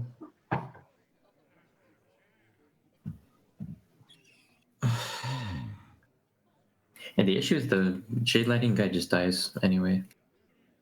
Yeah. There is little time. So I think we just Feral Flame Tongue Bran. Yeah, but that seems so bad. He can trade a 3-2. What are we doing? That's then? just even worse. I would Feral Lightning. Feral Jade Lightning the 3-2. Go for the Flame Tongue play, I think it's better. No, there's no way this. He just trades a 3-2 and a 6. And then it's like. Yeah, nothing is actually pretty here. I think the Jade Lightning thing just dies to the 6/6 no matter what. Yeah, but now he gets 2 6/6s on board. Well, pretty much the trend with that turn from Alliance was that everything was bad. So yeah, they're in a tough position for sure. They're definitely out-resourced, and now we're coming up with a turn where Team Liquid's able to get more resources with Kazakus, not to mention hit that infinite value hero power that Jiraxis has, which is so dominating onto the board here. This is exactly the position we were talking about. When Reno Warlock safely gets on Jiraxis and there's no reverse punish or counter push, then Jiraxis tends to carry the game away. And they get a 5-minute Kazakus push in here, which is summon a 5/5 demon, gain 7 armor. So they can more freely make some trades with their health pool here. And again, as you mentioned, utilize that 2-mana 6/6 every single turn and just keep clearing off the board. And this should be, as Show so eloquently put it, bottom right, buddy, game for time to for concede. Alliance. Yeah. This one should be in the books. They needed to pick up AoE there and didn't get it. They needed spell power, lightning storm. It wouldn't even been enough. So Alliance goes ahead and concedes. Team Liquid ties up the series, 3-3. All right, 3-3 is the score, and we just have to win 3 more games in order to, well, secure first place. Yeah. And what a turnaround that would be if you just remember the start of the league. A lot of teams started off like undefeated. A lot of teams started off, what's the opposite of undefeated? Defeated? Very defeated. Winless, victoryless. Yes. You know, and now a lot of the roles have reversed. Some of those teams winning. I think Virtus Pro is guaranteed 4th seed. Team Liquid is guaranteed at least 3rd seed, but now they can go up to 1st seed. And then we have to find out tomorrow between G2 and Cloud9, And Temple Luminosity. Storm, and Luminosity, who's going to the finals. Yeah. So it's still, finishing the season in 1st place would be not only seeding, but also just a big confidence boost going into the live finals. You are the team to beat at that stage. Yeah. Because you've proven over the course of 7 weeks that you were the best team in the Trinity Series. So a big morale boost, I suppose, for Team Liquid to end the season that way. And, for Alliance as well, even though they can't make the playoffs at this stage, just being able to finish off the season with the win, put a good stamp on it. Maybe there's a season 2 for Trinity Series. It would help them, be able to learn a little bit more, be able to analyze their communication, their gameplay, and go into season 2 with a fresh mind and knowing that they ended the season on the right note. Absolutely. And I think this also gives a lot of credibility to organizations who've picked up players. Because for a long time, people question, is it worth for a team to invest into a Hearthstone squad as opposed to a player? We know TJ is a funny player or a funny caster. He's a great player. But do we care about having 3 TJs? A lot of times the orgs don't. They say, if we have this 1 TJ, we're good enough. But now we want 3 TJs because now we have a chance to go playing Trinity. Look at Powder, for example. Powder actually got picked up specifically for the Trinity Series. And he actually fits right in. He's gotten great accomplishments, and they found out, he's actually valuable as a player, and he was slept on for a while. And he's been a practice partner of Skaka and Orange for a long time. Yeah, and it gives a lot of value to the players and the orgs this way. So hopefully, even though Alliance didn't get to do well this time around, we'll see what ends up happening for the future for a lot of other orgs that get to participate in Trinity Series. I just want to point out that any team that picks up 3 TJs would be at an automatic advantage. Just want to set the record straight. I think Dan painted 3 TJs in a negative light there a little bit. No, I painted 1 TJ in a great light and 2 TJs in a mediocre light, which averages to be about slightly above mediocre TJ. I really like to discuss that point, though. Okay. I think 3 TJs is better than 1 and 2. I think just the more TJs, the better. I disagree. I tend to think that there's too many Chiefs and not enough Indians. Thing about TJs is they're happy being Chiefs or Indians. TJs just go along with the show, man. I guess so. But I think TJ would synergize a lot better. So you're saying Trinity Series would be a lot better if you cast it by yourself, with yourself. Now we're talking about implementing 3 TJs with 3 Dans and 3 Admirables, which would just be an overload of. Yeah, that'd be OP. Yeah, that's illegal. But getting back to the game here, let's go ahead and listen into Alliance, who in fact does not have 3 TJs. Hope they don't have Doomsayer, I guess. Don't we want a Doomsayer next turn? Make a Doomsayer next turn here, Power 5. It's a lot safer to just hero power here. Yeah, I guess. And have Acolytus to follow up. I guess. Yeah. I don't hate it. What if they go... we have a call if they go like Coin Drake into that thing, so that's fine. Yeah, I like hero power. Makes sense. If they play Doomsayer, then it's bad either way for us. Even if we play, yeah, exactly. This is less bad if they have Doomsayer. Yeah. Reporting for duty. If we don't get anything. There. Doomsayer, Drake, Coin, Emperor. Yeah. The end is coming. So how do we win this matchup? At 100 ticks from Emperor. I mean, little combo. I mean, we get access, right? Access That's is a good win. A bunch of taunts. Oh, we might. So do we tap Ooze? I like Ooze here. What if we just played Drake? Like they're not going to be If able. you play Drake, they can't Finja. If they they don't use weapon if you play Drake. Yeah, exactly. That's what I'm saying. So we should just Drake but don't we want to coin Emperor? I guess we want to save it for. No, not always. We don't really need. Yeah, we don't always coin Emperor. Yeah, okay, fine. You can also go Kazaka's coin Ooze and then get the Emperor out with Kazaka's potion. But if you, for example, Drake and he plays Finja, we just Shadow Flame. And there is no more Finja. Shadow Flame coin Ooze? I mean, no, probably... it's kind of a big commitment to the Finja, but still. Good. Team Liquid already talking about possibilities to deal with a turn 5 Finja. Yeah. All of them seem pretty unrealistic. Shadow Flaming a 4/9 Twilight Drake. in order to play around it seems like it's a little bit too much, but sometimes you got to make sort of those extreme plays when it comes to a circumstance like that. Yeah, I don't mind that too much. The polymorph option for Kazakis only comes, I think, 30% of the time that if you only want one option. My math's a little bit off on that because I know the percentages change for 1 mana versus 5/10. So when I was looking at the math originally, people were saying like, no, it's like 40%. I'm like, oh, okay, wow. Either way, it's definitely not above 50. So a lot of times, more often than not, you actually don't get that. And then they play Finja, and then you cry. We're going to have to brush up on that math in the future when Adapt makes its way into Hearthstone, because that's going to have a lot of possibilities when players are looking at specific scenarios. But that's down the line. Yeah, let me actually look that up real quick, because I don't want to be wrong on this number here.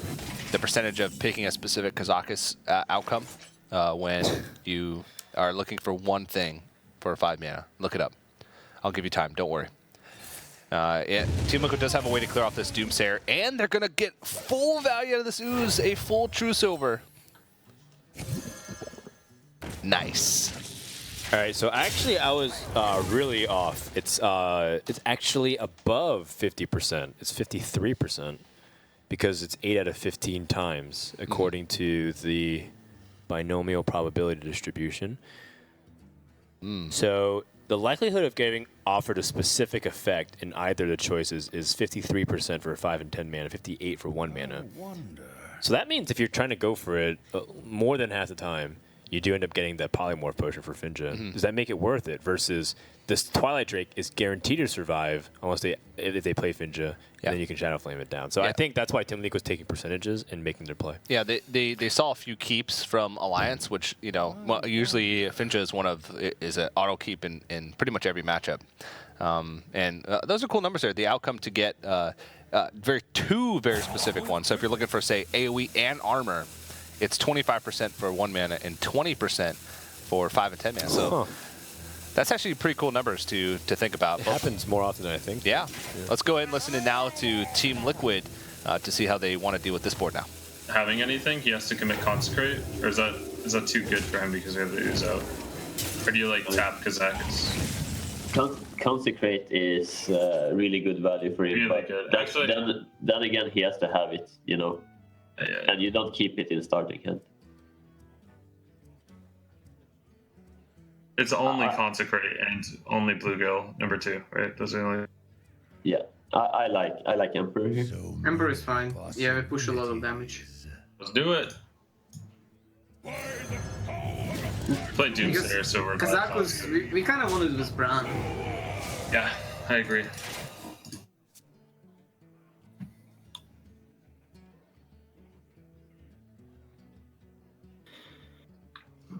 We've seen it. Leaving it up for 2 turns is a lot. Yeah.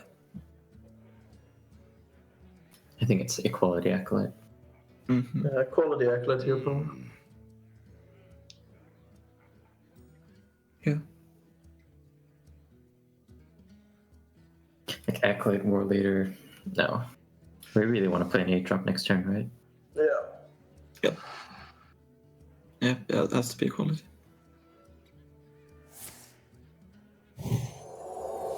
This is so stupid. Let the pain speak to me. Reporting for duty. Acolyte? That's actually a consideration here. Start with the foil always, right? Yes. I mean, we get such a value trade, but we also push damage, I guess. Tap always. We tap first, yeah. Yeah, we tap. I think Siphon is fine. Siphon. I like it. Really good. We only get punished by Tyrion. But we have Twisting. It's fine. Yeah, it's fine. Or do we need Twisting for any field? So we have Shadow Flame for one any field. If they play Tyrion, we can go Kazakis Polymorph, which is okay, but... Oh, yeah. Let's go for it. Yeah. Just Siphon. Just remove all this. Siphon seems really good. Siphon right before their turn 8. There's like 2 rags, Tyrion. That's their whole land, just 2 rags with Tyrion. I think that's exactly what's going to happen here. Yeah. This is... And Siphon Souling a... Wow! Okay. They can just steal it. Yeah, that's way better. Exactly according to the Keikaku. Oh, look at Oskaka's face. Oh, no. They know and what's happening. Also, here. Alliance knows that wasn't part of Team Liquid's plan because Sylvanas came off the top. Yes. So they might also think that Team Liquid has some other type of hard removal, whether like Blast Crystal Potion, because of the fact that they use Siphon Soul on a Acolyte of Pain. So that is brutal. And now Alliance is starting to take a bunch of damage as well. They're already down to 16, staring at a Tyrion on the board, a Tyrion which they can't remove. Disaster for Danegas. I wonder if Iron Knight can help save them. Maybe Iron Knight picks up Humility, and even though it's a 1-mana spell, it'd actually be really important right now. They need to just not die. Ragnar's Lightlord gets challenged really easily onto the board. It's kind of just like a heal. Seal of Champions. Move quickly. Repentance is also interesting too. What if they get, jebaited into playing Jaraxxus? Hey, the Hammer Wrath does feel like it's the highest value card. That's pretty debatable, Dan. But I mean, what if? It's not going to happen. Yeah. But I feel like you're in a bad position. Sometimes you got to think about the possibilities. I do think Hammer Wrath is fine though. They will have a clear next turn. But let's go and listen to Team Liquid, see if they're planning on playing Jaraxxus. This is like the best Shadow Ball target. There's no better than Yeah, this. but it doesn't matter about the Shadow Ball target, but it's how do we lose if we play Jaraxxus? They kill a Tyrion and then they just anything us twice. They have But they paid, have 2 Murlocs, right? yeah, 2 Murlocs. Twice. It's like 4 and 14. So do you want to get the Kazakus potion first? Would you feel Yes. safer then? So, okay, so Just tap tap Shadow first. Ball, Kazak. Yeah, tap first. Giant Shadow Ball. They used 1 equality already. Yeah, Giant Shadow Bolt is better. And we trade the 3-1. You want to protect the shield. And we have lethal with Shadow Flame on the Tyrion for weapon eventually.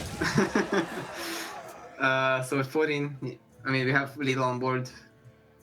We could make a 3-1, or we can do 3 damage to face. I guess we We make it can also 3-1. go Ragnaros hero power. No, I really like clearing these two. I wonder. I mean, he has 1 million things left. Oh, actually, he doesn't have that many things left. But... Yeah, and like Ragnaros can maybe contest. So do we want a 3-1 or a thing? I like having a free one in play, more than free face damage. Let me think. So what's the order? Equality and then Wildpower Hammer, the Tyrion. Right? Yes. Yeah.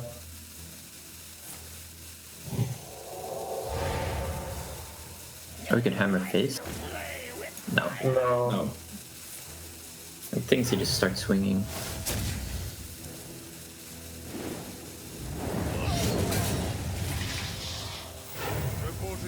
So Demon We're Wrath. Demon Wrathing, right?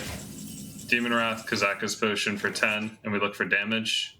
And then we Yeah. can play Refreshment Bender, because it's still I lethal. don't think. Yeah, Is it sorry. still lethal? Yeah, then we do it. Yeah. Pretty sure. I mean, we're pushing 10, right? Like, that's a lot. Should be Yeah. lethal. Start with Kazakus, I guess. And, 10. we pick the draw.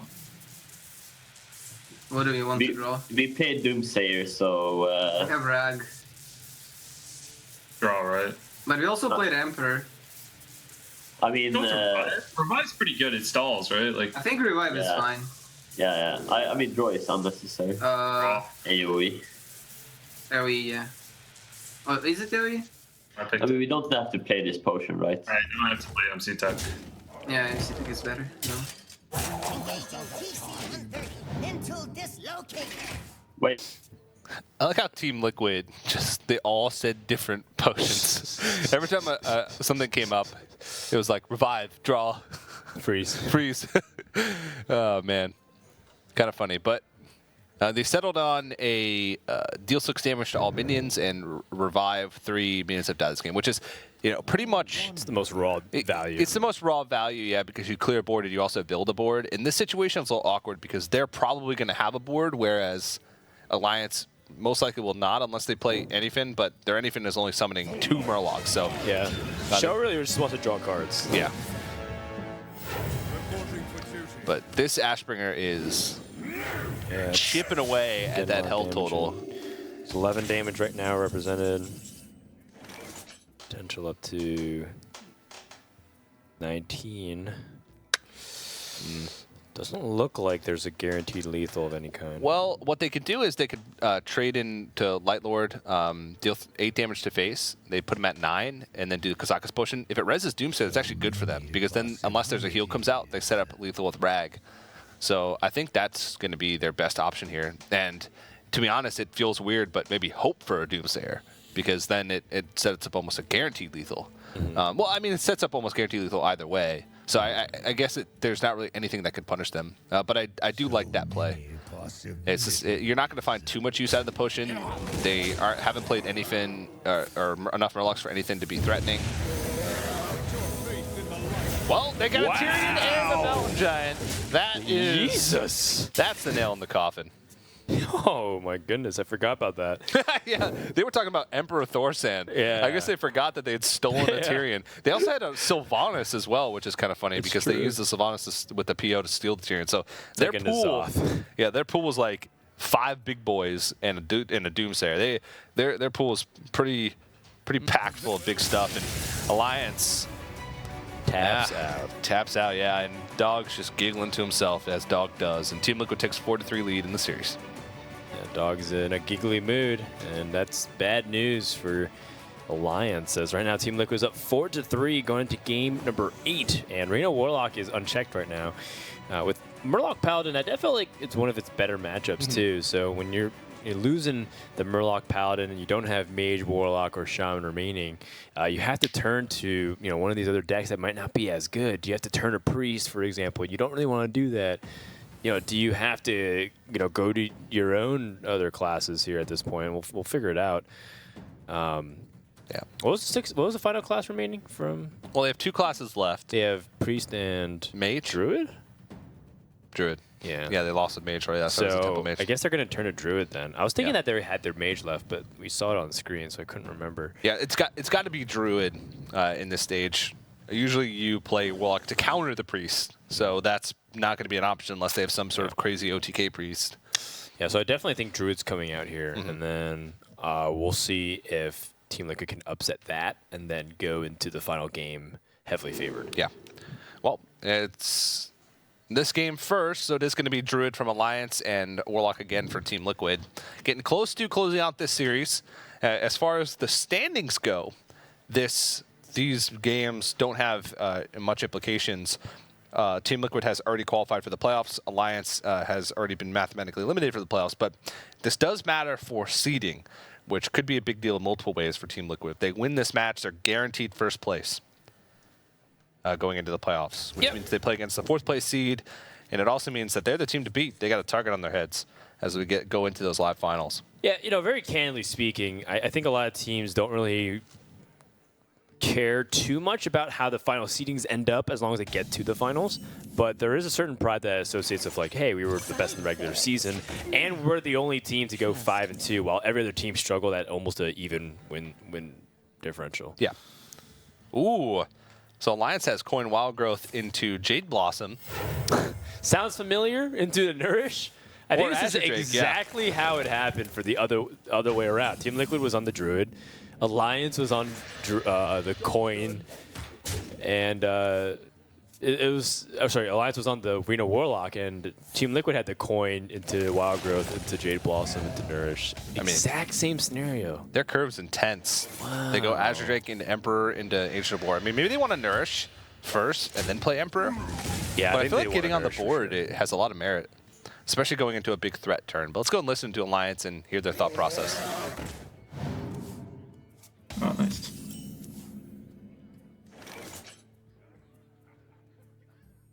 If you had one more mana, I think we just Drake, right?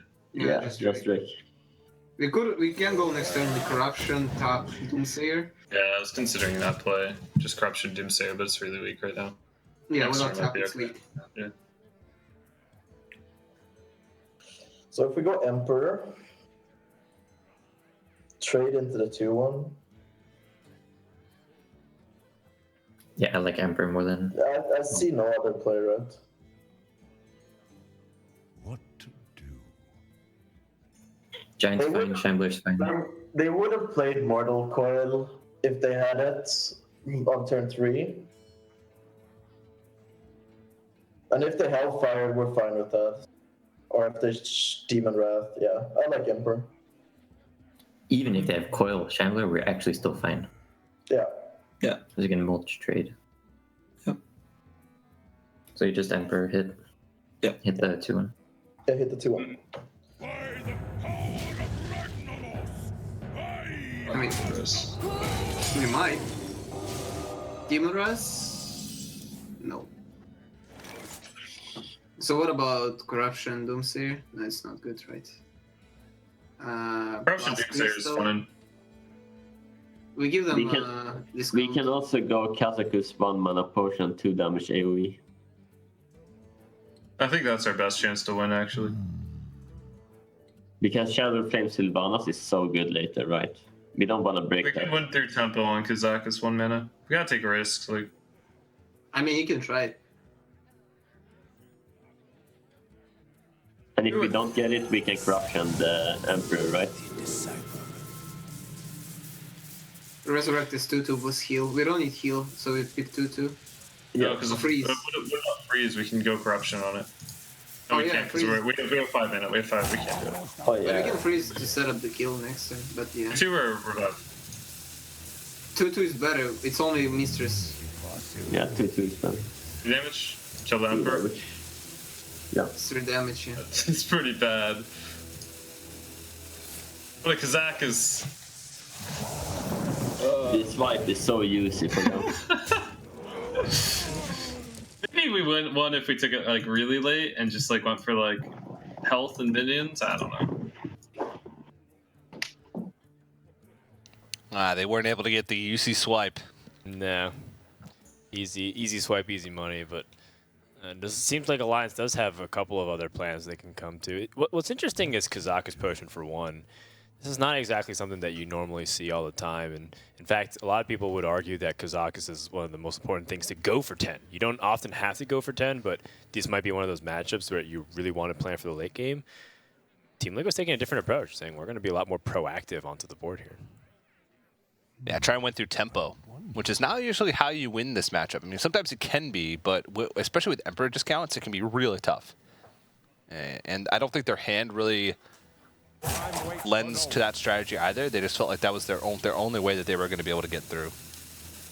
But who knows? Maybe it'll work out if Alliance has a poor turn here. But they have a ton of options. Nourish really doesn't get them forward on the board yet. Ancient of War is going to be the choice here. Yeah, and it's fascinating that this entire line has transpired because Alliance chose to take a little different option from their Emperor and chose to be more proactive onto the board. And it just feels as if Jade Druid's not playing, the style that we're used to, which is like, draw a ton of cards, make sure you just flood the board with Jades in the late game. But it almost feels like they're playing Tempo Druid in a way. After the early ramp, of course. It's not necessarily like the similar to Tempo Mage. So, Team Liquid, gonna use Corruption here. And usually when you use Corruption, you either want to do 2 things. Set up like a taunt to get in the way so they can't get an efficient trade. Things like Voidwalker are really valuable. Or you just set up a lot of small minions so that way Ancient of War can't get real value. And it essentially does 7 damage in this position. Yeah. Pretty effective. Alliance, on the other hand,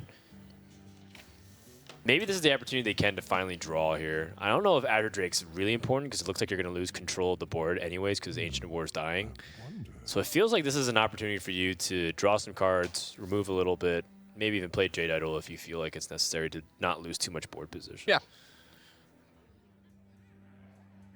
They do just have tons of draw. Yeah, what's really interesting too is the fact that Alliance has 2 different mana costs for Nourish, and if you Nourish for the 4 mana crystals, you have 4 remaining. I wonder what specifically they were thinking about. Jade Blossom's interesting too, because now you can squeeze in those 2 Jades we mentioned. Yeah, the Jades aren't that big right now, but the board from the side of Team Liquid isn't that big, and the earlier you can get those Jades rolling, the better your turns become in the future. So getting those out of the way seems like a good plan. But let's go and listen in now to Team Liquid as they're going to try and deal with this board in the best possible way. Tap taunt. Yeah. Most likely. Ryan, Yeah. Yeah, It's good, Jade. man. double trade. Yes. Yeah. They probably have mulch in hand. We'll That's good. So We can do Fandral, Nourish, Feral, but we don't have to do it this turn. We can always just wait and go Jade Behemoth Mulch. Behemoth. Yeah, Behemoth Mulch share power. that's floating 2 mana. We can also Fandral Nourish Mulch. Yeah, but we can't really draw anything that's super good. Our board is so Fandle's a threat. Yeah. I mean, we float 1 mana with the Fandral play, actually. Yeah, that's what he said. We can save it for later. We have 2 Wraths left in the deck too. Yeah, like it So seems. Behemoth Mulch? Yeah, Yeah. I mean it ramps. It gets just the damage biggest instead of- board. It's 7 power on board instead of 3. Mm-hmm. Yeah, And plus yeah, 1 it's plus just 1 on better. Jades. Yeah, it's probably gonna be better it's later. better.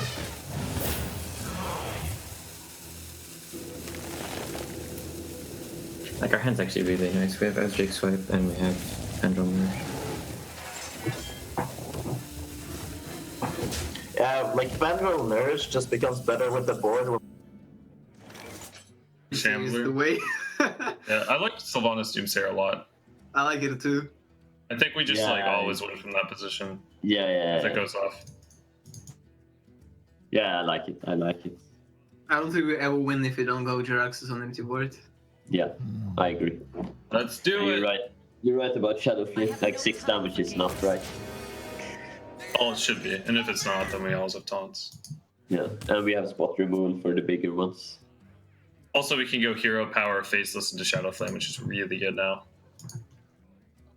If you nourish here, they're probably just gonna play Araxis.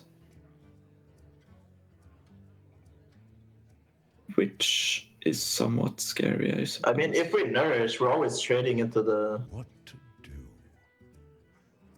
guy, the Doomsayer. You could just leave it seems up, really right? bad. You could Fandral Nourish and leave up the Dooms, or leave up the Sylvanas. Yeah, that's what I was thinking. Okay. Well, but do we Fandral though?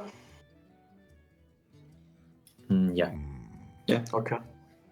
That's gonna do it. Enough time. I gotta place face, and I don't like it that much.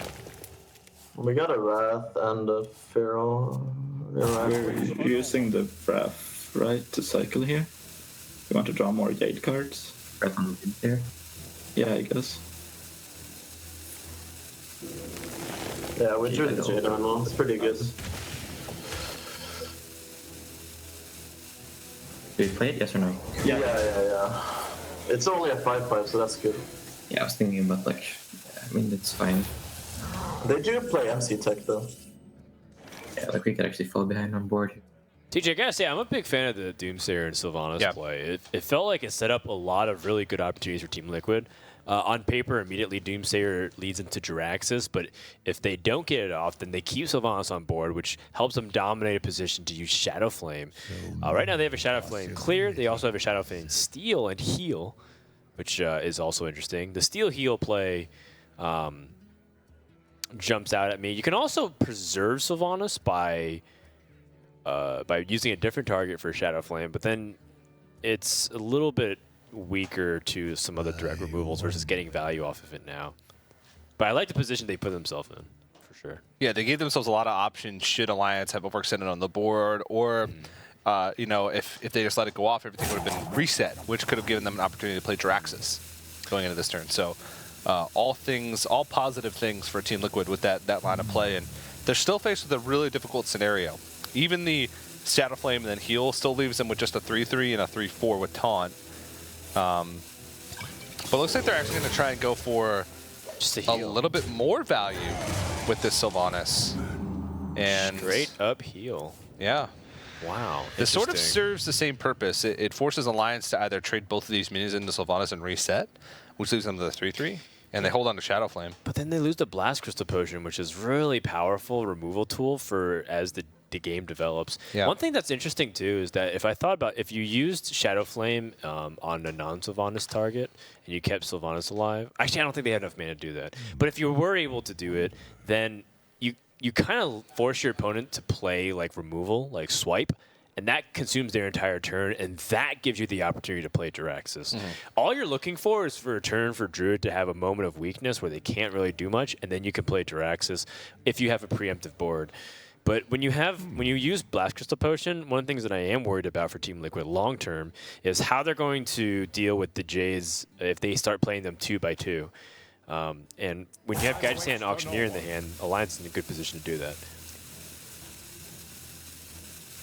Yeah, this matchup tends to go downhill quickly if you don't wrestle control the board very early on. Yeah. Or if you use your resources, too aggressively. But let's go now and listen into Team Liquid to see if they can find potentially a way out in this series. So this looks like every game. Looks like every single game I've ever played. we have MC Tech, like Brand MC Tech is a potential win. Oh, because we only steal one unit, right? I mean, Brand MC Tech later is what I'm thinking. Yeah. Well, we tap and look for PO, right? Yeah. Yeah, seems good. Brand Bender? It's not. Or are we dead? Just Ronald. We're gonna be rich. I mean, technically, we had a clear. No, we didn't. It's 7-1 that leaves. I like draking with the Baron. Yeah, me too. Yeah. Or is there lethal? I think we're too Dragon long. Reach. Wait, Dragon Reach. No, it's not. It's not lethal. Is it a 50-50? It's 6-10, 17, It's 1 and 3. 20. We'd have to rag generate swipe face or just rag feral rage face. It's 1 and 3. But how bad is that rag feral rage face? You still have Azure swipe then. If we go 17, 20. What do we put him at if rag misses? We put him to 8. We put him to 8. Okay. Then we have. I don't think it's worth it. We do have Maybe. No, I like it. I like it. We can auctioneer like innervate into either swipe or felt rage. Oh wait. Okay, yeah. This is better than swipe. Yeah.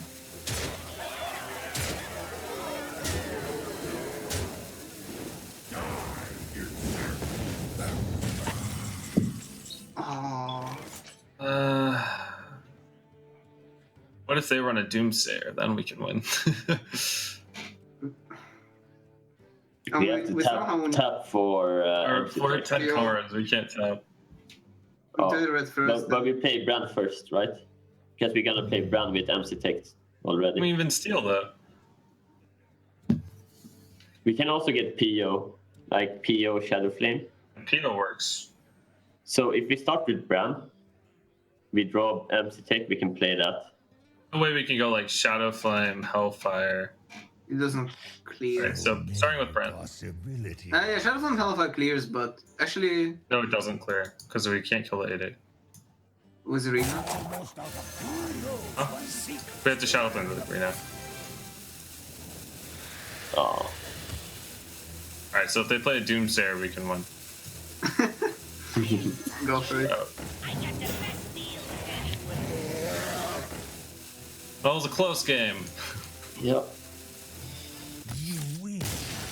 I mean, if you had a pure Shadow Flame, and Close game. It was for a while. It wasn't a close. It was a close game until it wasn't. But I felt like Team Liquid threw a really good opportunity to Command League C's tempo in their favor. Because the number one thing that they cared about was getting out Jiraxis safely, but you can't really reliably do that unless you have either one, Druid's low on resources, or two, you have such board tempo that doesn't matter if you play Jiraxis and they play big minions into it, because then you can respond to it. Yeah. And they never really took advantage of it. You saw that they died with 3 AoE in their hand, including Shadow Flame, which is one of the most powerful AoE tools that you have at your disposal. And you can hear them talking about at the very end. Like, Nairi was bringing it up. We had Shadow Flame, we didn't even use it. And it's like we had a really good opportunity to steal something, get some tempo back on our side. Maybe they play Face of Shambler too on that thing, just start building up. And then when you hide behind taunts, then you have 6/6s to hide behind and use to fight back. And yeah, it turns out that's actually really efficient if Druid's not able to keep up in the resource battle. Yeah, it's definitely true. And, you know, they're probably still discussing it now about those optimal lines of play, because at the end of the day, these guys really still want to improve from match to match, not just in Trinity Series, but as players. But moving into the possibility of the next match, it's going to be the Druid again for Alliance. Tempo Storm, or sorry, not Tempo Storm, Team Liquid has the option to go with Shaman or Mage as far as their counters for the Druid go. I'd assume it's going to be Shaman is going to be the choice here for Liquid, unless this Mage is not Reno Mage. Yeah, it could be Tempo Mage, something that I know that a lot of the members of Team Liquid have played around with. Reno Mage makes a lot more sense if you're just trying to bring it against the general field of stuff to make sure you're just safer. Yeah. But Tempo Mage seems to be in a prime position to replace Reno Mage as the most popular deck. In fact, going into the next couple tournaments over the course of March leading into April, hopefully before the next expansion, you might expect to see Tempo Mage more popular than Reno Mage. Yeah. That's my prediction for the current patch after just a 1 day of exposure. Well, speaking of tournaments that are coming up pretty soon, our friends at DreamHack have just opened up their signups for the Grand Prix happening at DreamHack Austin coming up April 28th through 30th. So if you guys want to sign up, you can head over to grandprix.dreamhack.com. It's a great opportunity. DreamHack is one of the coolest tournaments to attend, not only as a player, but just as a Hearthstone fan in general. DreamHack does have their full circuit for 2017 announced, which includes 4 North American locations, 3 in the U.S., Denver, Austin, Atlanta, and then, of course, Montreal up in Canada. So if you are a North American-based Hearthstone player that has been a fan of DreamHack for a while, this year is going to be your opportunity to sign up for those events, and it starts with Austin at the end of April. Yeah, come hang out. I'm going to DreamHack Austin to compete and just attend the event and be part of it, so you guys should definitely do it too. It's going to be really fun. Going to game number 9, coming down to the wire here. Team Liquid is queuing up an Aggro Shaman. Good for them. Oh, actually, no, sorry. It's got a Hex. It's got a Hex. Interesting. Okay. Now, it could be indicative of, it could be 2 things. 1, it could be a mid-range Shaman that happens to play a Flaming Faceless, or 2, it could be an Aggro Shaman that happens to play Hex. And I'm actually leaning towards number 2, because Feral Spirits also gives it away. That tends to be more aggressive strategies. The Jade Shaman had to make cuts somewhere because they're putting in a lot of other cards that have more synergy with Jade, so they started cutting Feral Spirits, maybe putting 1 back in. Oh, okay, so now it's the other way around. Now with Man's Head Totem, we're like certain that it's that way. What do you think of the build currently? What do you like, Flaming Faces and Feral Spirits? Flaming Faces is just a pretty good card, especially in this format. You know, a lot of the decks might have taken away some hard removal. Flaming Faces is just really good. It can auto-win you some games if you play it on 4 and it doesn't have an answer. Yeah. That's been the case for as long as Flaming Faces has existed. Now, Alliance does have an answer to it with Mulch already. Yeah, so that's pretty devastating for Team Liquid. But if they save the coin, which I don't know if they will, then they can coin out a follow-up 3-mana play. The thing about Alliance is Alliance doesn't know if they want to rat this down. They still have no indication on what exactly kind of Shaman this is. We know it's mid-range, but they might have to interpret this as an aggressive Shaman. Yeah, Tunnel Shock in turn 1 is pretty ambiguous as far as the deck archetype goes. Something that I didn't point out, too, is that some of these teams are actually bringing mid-range Shaman and not necessarily just Jade. You know, we saw some teams bring Thunderblood Valiant to the table. They just didn't get a chance to play it. Maybe that's the case with Team Liquid as well. Maybe that's why they have some unusual cards. Yeah, well, let's go and listen into Team Liquid as they go to a reasonably tough turn. We have way too many. We can go another mana tide into 7/7. Well, if he passes, then we have to go with Ferals, right? If he plays Jade, whatever, Blossom, we probably have to go with Ferals still. So I think next turn. Protect the mana tide. What about that? We don't care, right? No. We care kind of a lot. I mean, it's not only Jade Spirit, right? Well, if we go with Hex, then we can go with 4 mana 7/7 next turn, right? That's true. That's true. That's an upside, and we mana tide. And we protect our mana tide. But the problem with that, the 7/7 will poke the frog instead of the face. Yeah, but that's. I mean, we have a 7/7 on board. That's pretty big. But What it else doesn't then? do anything, right? What else Ferals are we gonna here? do, right? Ferals is really bad. We can't Ferals here ever. So it's between Mana Tide and Totem Golem, right? Mana Tide's really bad because we lose board and we don't run Storm. Totem Golem is off curve and doesn't do anything. So it has to be Hex, right? Also, we're happy if the Hero Power's here because he's not developing. We might even just go with Tunnel Chalk Ferals next turn. We'll see. So just hero power down, and then we have Innovate, Inch Nowhere, and then Nurture. Pretty good. Approve. Yeah, I mean, they just used a hex, so. Yeah. We never go for mana, right? No. No. I don't think we ever used the Innovate this turn. Next, or this turn. I think Life Coach would innovate for mana here. You think so? Probably not. I think No. he would suggest it, and then Tice would say no. Yeah. I mean, we only run. This is 1 out of 4. Okay, with Wrath, this is 1 out of 5 card draws in our deck. So. Like we guess play the War it's- on curve without innovate next turn if we go for mana here. Yeah, but I want to draw it. I want to draw it. Yeah, there's no way. I don't think there's any way to do that. Like, there's more merit to it against Shaman than there is against Reno decks. Like just playing for tempo because Yeah, but I mean, aren't we? What's so that, Dan? What'd you say? What was the question? Want me to say it again? I'll say it. I do. Does your mom like Diet Coke, TJ? She loves Diet Coke, yes. Thank you. Great. Shout out to TJ's mom.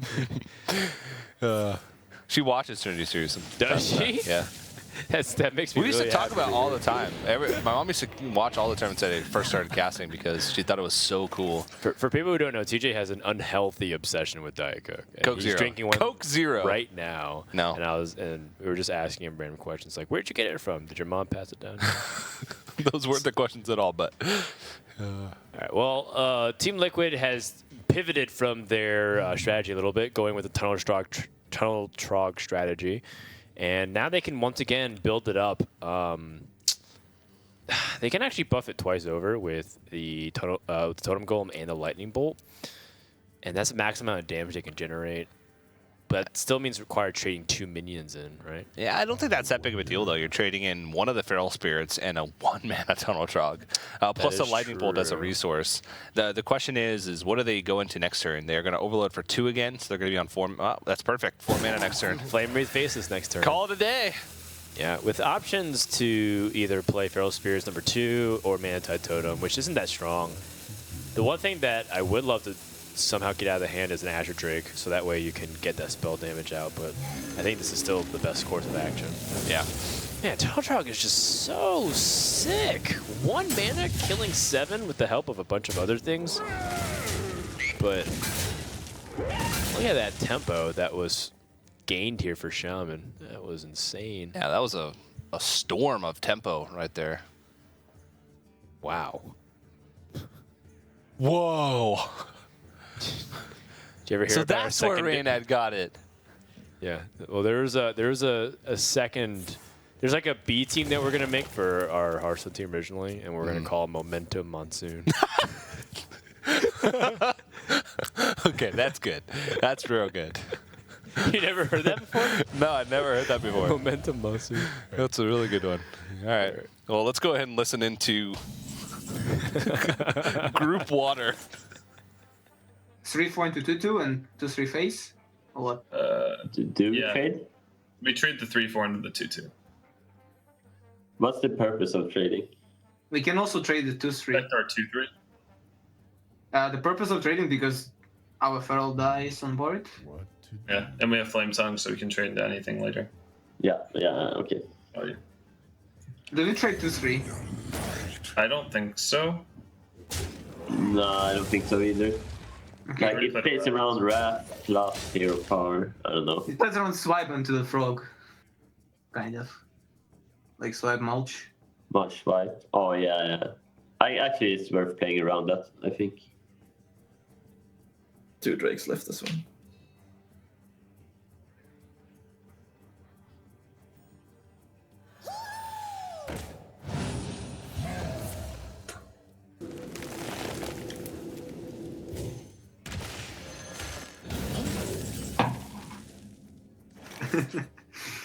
Actually can.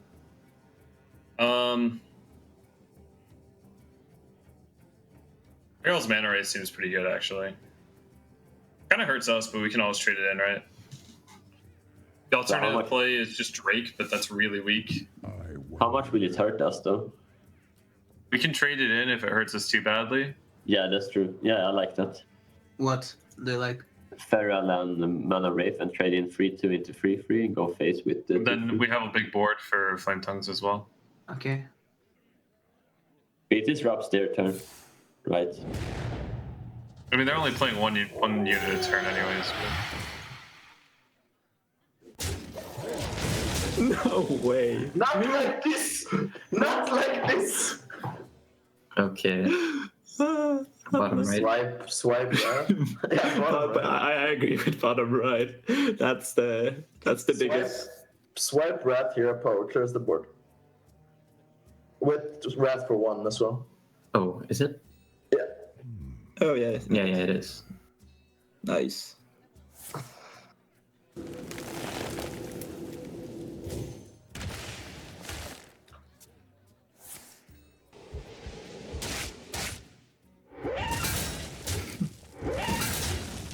That was pretty funny, actually.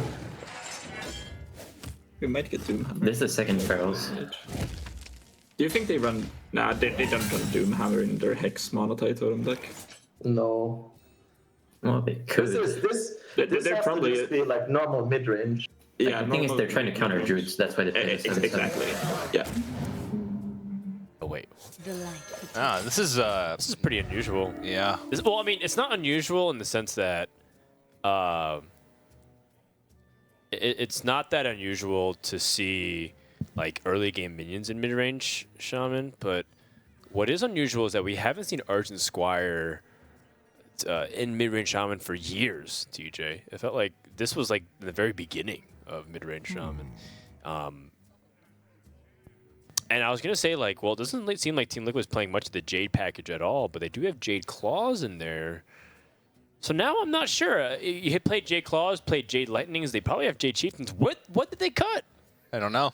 They had to have cut maybe a Jade Spirit. Maybe AoE. Maybe one AoE, like one Lightning Storm.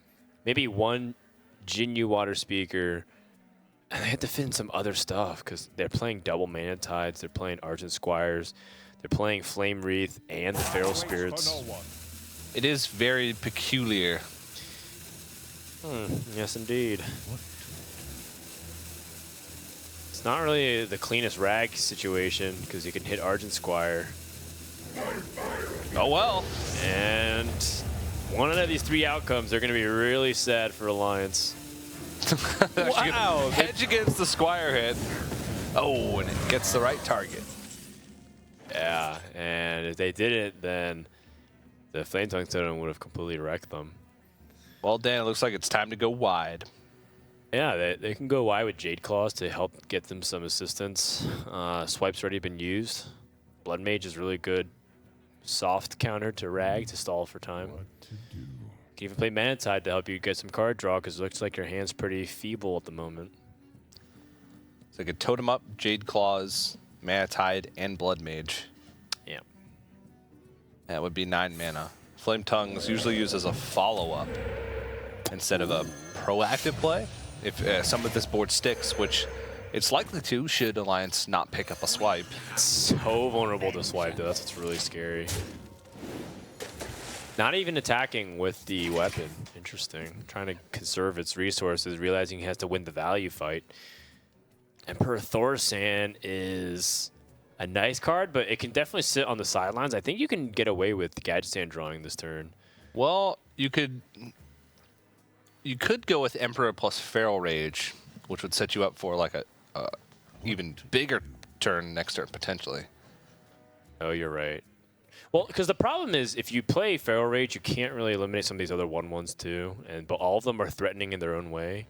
So I feel like if you're only going to eliminate one target anyways, you might as well fight the heavy resource advantage and use Gadget Stand while you have an opportunity to set up. But you might be right. Maybe it is better to play Emperor and just eliminate the Manatide Totem and then force your opponent to have 2 targets that are super high priority removal. Well, it looks like they are going to go with Gadget Stand. They don't have much time left, so this is going to have to go quick. They made this decision very late into the turn. And if they don't pick up something playable... I mean, Innervate would be pretty huge here.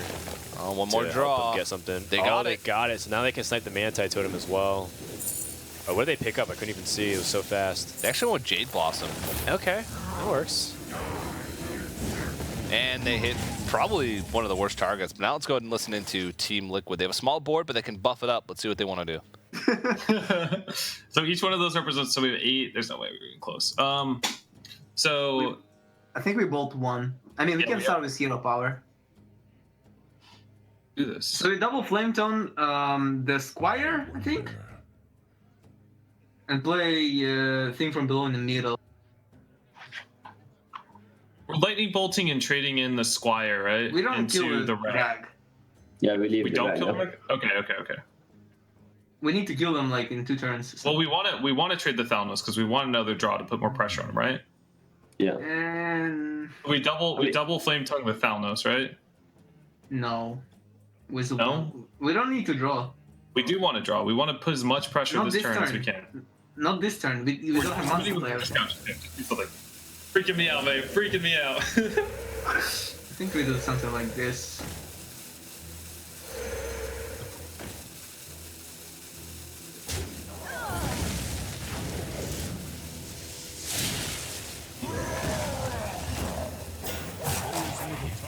I think, I guess we only had 2 mana left, yeah.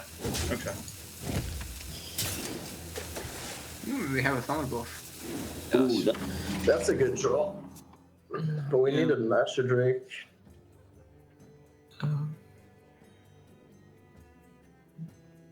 Like, if we had an Asher Drake, that would have been.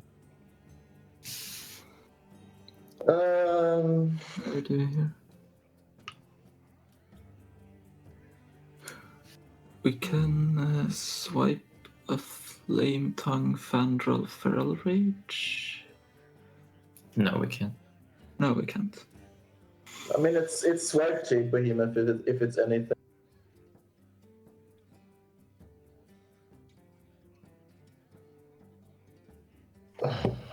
The thing from Blitz also blocked, like, it blocks the rest of the things from getting there, so I guess it's swipe 8 Behemoth. it's definitely not seven better. Or what about Behemoth with Feral Rage? Yeah, we have 7 cards left. What about just Feral Rage for armor? Yeah, I don't hate I don't it. like We it. have 2 Asher Drakes left. Okay. Okay, his face, right? Just do not hit the Flame Tongue, right? Like, the Flame Tongue's the absolute worst. Yeah. That's fine. Alright. Definitely go. Thunder Bluff. Yeah. Thunder Bluff, Hero Power, Maelstrom probably.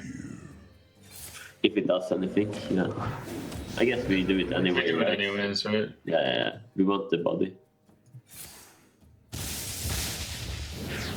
You gonna sleep with the That's synergy with Flame Tongue. We have to dump 7-4, right? Yeah. Yeah. It heals anyway, so it's fine, right?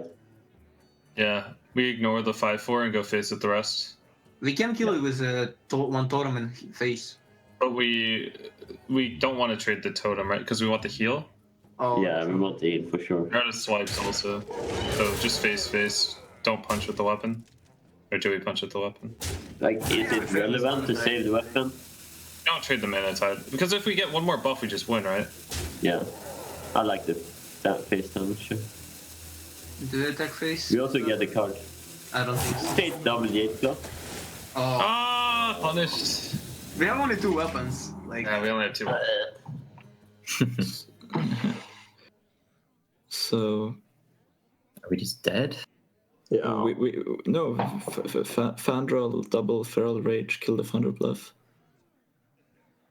Over the flame time? Yes. Yeah, okay, that makes sense. Otherwise, you could Frandle, Fair Raging, or Nourish and then Fair Rage kill the flame time. I think we need to get alive here. Yeah, we need to get life. I'm Yeah, not I sure agree. if we kill the. If we double Fair Rage, we're killing the Thunder Bluff for sure. Okay. Yeah. Yeah. Okay. Behold the rage of the Firelands. Wow, that's a lot. We actually might be able to just clear the board here with the Flame Tongue. And go for board because we have Aya. Oh, we wanted him. so how do we do it? Trade the 3-1, and I think we can kill Rag. We can outvalue them. Yeah, we can outvalue them. I don't think so. You don't think so? How do we kill Rag though? Have to kill Rag eventually. We're not gonna burst them down, right? I guess we go free. Yeah, we ignore it. I think we ignore it. Okay, we can. Okay, yeah. Actually, the more I look at this board state, it's okay. So we're toteming this turn though, and we want to totem before we trade in. No, the we thing. play everything. Oh no, No, we don't play Spire. No, so we totem first. Turn first, yes. Attack the flame or the mana tide to face. No, Mana Tide. we. I mean, I know what to do. Okay. I want to kill the Thundra. Yeah, we kill the flame. Yeah. I want to kill There you go. One Aya in the middle-ish. Yeah, You should put Aya one over. That is a good. Okay. And this is like old shaman, man. Yeah. Old school Really shaman. feels like old, like last meta game. Yeah. Like, what is that? That Thunder Bluff Valiant was always MVP. Exactly, with the squires also. Yeah. Nice. Leave Rag on board for like 10 turns. That's cool. This was super important because our last deck, right? Yes. It's gonna win against the other for sure. What decks do they have left? What's the score? Turns out Rag's still not that good against Shaman. No. 1-1s and 0-2s are getting in the way of Rag pretty often. And it's one of those things, again, that I have to admire. A lot of people don't have the patience and diligence to leave Ragnaros up. They feel like, well, I have a few totems here. Why not just trade them all and get value off of them? Team Liquid recognizes that, hey, he's already used 1 swipe or 2 swipes here. We can go ahead and press damage, and there's no way he can answer it. That Mana Tide totem drew Team Liquid like 4 cards and did like 12 damage to the face. Yeah, that Mana Tide is so crazy. It's nuts when you can combine it with Thunderbluff Valiant. And Flame Tongue and all sorts of stuff. But now Alliance, only 1 deck remains for them, and that deck is Priest, and it has to beat both of Team Liquid's. I believe they have Mage and the Shaman left. We don't know exactly what mage it is remaining, but you heard it from Team Liquid themselves. It was super important because the last deck, and I think the last deck is Reno Mage. It could be Reno Mage, it could be Tempo Mage also, because, again, that would be important. Priest usually does well against Mage in general, except for Freeze Mage. So, Yeah. we'll see. Yeah, well, you're right, TJ. Priest does tend to do pretty well against it, but we still don't know what it is exactly. Yeah. Now, taking a look at how the series is shaped up, one thing that I am kind of pleasantly surprised to see is just how much back and forth action there's been. A lot of series have just been one team winning with 3 games with this deck, then another team countering with 4 wins in this one, 2 wins, and then like 3 wins. And then it's like back and forth with huge swings. Yeah. This seems to be trading games, the kind of the way that last year's standing is supposed to do on paper. Yeah, and it really allows the teams to sort of show off their deck preparation. You know, do they have prep for this strategy? Do they have prep for this strategy? So, Team Liquid, once again, on the Shaman, Alliance on the Dragon Priest, and this is a pretty good start for Team Liquid. Tunnel Trog into Totem Golem has been making people slam their keyboards into the wall since 2016. Well, it seems like a pretty good opening for Alliance based off the 1-drops, but they're going to need a little bit more to keep up with the Tunnel Trog, Totem Golem, Wombo combo. Take a good look at this opening hand here from Totem Dragon Totem Golem. You're not going to get to see them in just a couple of months unless you go back and venture into the wild. I've come to appreciate it, you know? Totem Dragon Totem Golem. Oh, yeah? I've backtracked a little Kind bit. of like artists not appreciating their time. Only when they're about to die, you realize it's their worth and their value. Exactly. Yeah. Maybe one day we'll look back on this meta and we'll feel like, man, I miss Shaman. I miss being able to curve out and not really having to think about the ramifications of it, you know? Maybe it's just me. I think it is just you, or maybe you're just having rose-tinted glasses, TJ. It's a possibility. Oh! That is the power card they're looking for. Shadow Word Pain to stop this Totem Golem and really punish Team Liquid for Overload. Something that Totem Golem really doesn't get enough talk about is the Overload does kind of mess up their curve a lot of the times. But oftentimes the power of the Totem Golem itself is so strong that it doesn't matter. Unless I'm missing something here and there's a better line than Shadow Word Pain. I don't think you are. They can go coin Cabal Talent Priest, but it doesn't contest the board at all. They don't kill anything. That Totem Golem can get out of reach pretty quickly. It is weak to Flame Tongue Totem too, if you do a Cabal Talon Priest. But I mean, on 2 mana, that's all they can do. And the Totem Golem can't exactly trade into it either. Like, if they play a 3/4, the Cabal Talon Priest, how does the Shaman punish it? They can't really on 2 mana. Yeah, I suppose. They have Flame Tongue, which could make a 5/4 trade into the 3/4. But that's it. And then they can have. Well, then they can't. And then they can Shadow Word Pain and then. Shadow Word Pain may also be necessary to hold on to for Thunderbolt Valiant. But that comes about at the same time that Bookworm does, so maybe they feel like that's okay. Yeah, it's a little hard to tap into what they're thinking, TJ. If there's only some way we could listen to what they're thinking about. Now we go Talon Priest. What?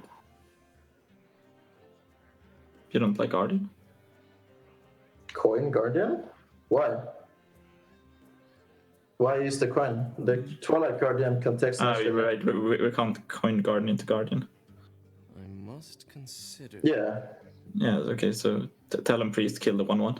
Yeah, even if, I mean, the 7/7 is. Then he can't kill the 2. He can't value trade with the 2/3, I guess, so that's something. Yeah, I would always play Talon Priest. Do you agree with Talon Priest? Yep. You wish to live forever.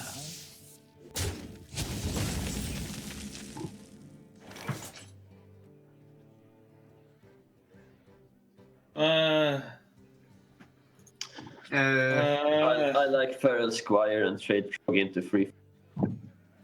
That way they have awkward trades. Yes. Pretty bad. Yeah, it feels really bad. It feels bad to trade the left. It's this bubble. We need the flame tone. Our other option was big, but this sets up protection from Manatide. Guardian. Yeah, and pass. Yep.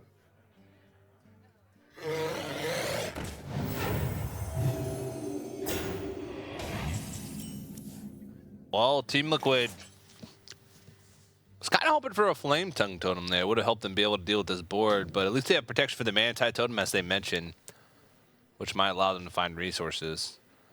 But it looks like they're going to pivot and go with the Hex. They really, really want to keep up with tempo in this matchup, and they're going to do exactly that. They can roll next turn into Totem Up Argent Squire plus Thing from Below, or just Manatide plus Thing from Below. So they do have plays lined up. It's just, are they good enough? Are they good enough? Well,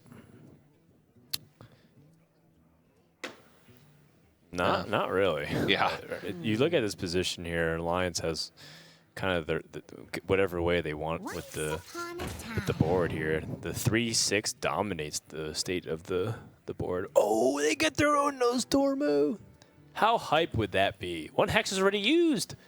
It's gonna stick. Oh, bummer. Boo. Yeah. Realistically, why do you need a Twilight Well? It's also kind of pinning your hand. Like you have, I guess they want to play it next turn. They want to play Twilight Well plus the Azure Drake. Yeah, I'm pissed. I really want to see those Storm number 2. Me too. After what Team Liquid did to Alliance, it feels only fair, right? It does. You're right. You're 100% right. Well, Mana Tide plus Thing from Below is the play that looks like it stands out to me the most. Need to start drawing cards. You can try and clean up the board next turn with Flame Tongue Totem plus, or sorry, Jade Lightning plus a potential Flame Tongue Totem pickup with a wide board. This will get pretty heavily punished by Holy Nova, I think, but the Mana Tide will still live from what I can see. Oh, wow. Northshire Cleric Holy Nova is insane. Oh my goodness. Yeah, and Nyria knows it. His eyes got a little wide when he saw Northshire Cleric. Those trades only mean one thing. What? Disaster. Craigasm. And all is right in the world. If there's like a future where they make commercials off of Hearthstone and there happens to be a beverage made off of Priest, they should call it the Holy Nova. And you know, it's like when you heal for 3 minions and draw 3 cards. How satisfying is that moment, man? It's very satisfying. But let's go and listen into Alliance as they have a pretty big lead in the game now.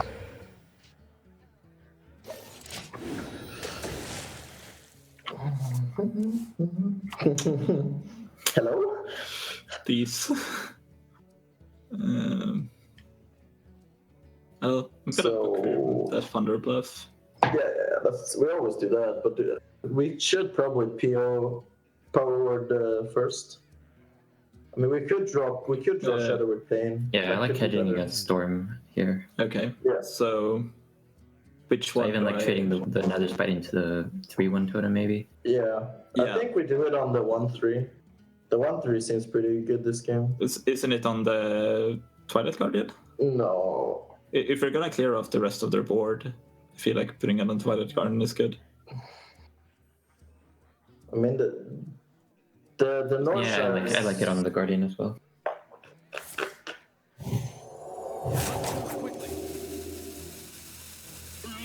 And then this one here. Yeah. Yeah, we can choose. We can just be weak to Portal if we. Yeah, I'd rather not be weak against Portal. Just Portal. Yeah. So straight into the 1/1. Yeah.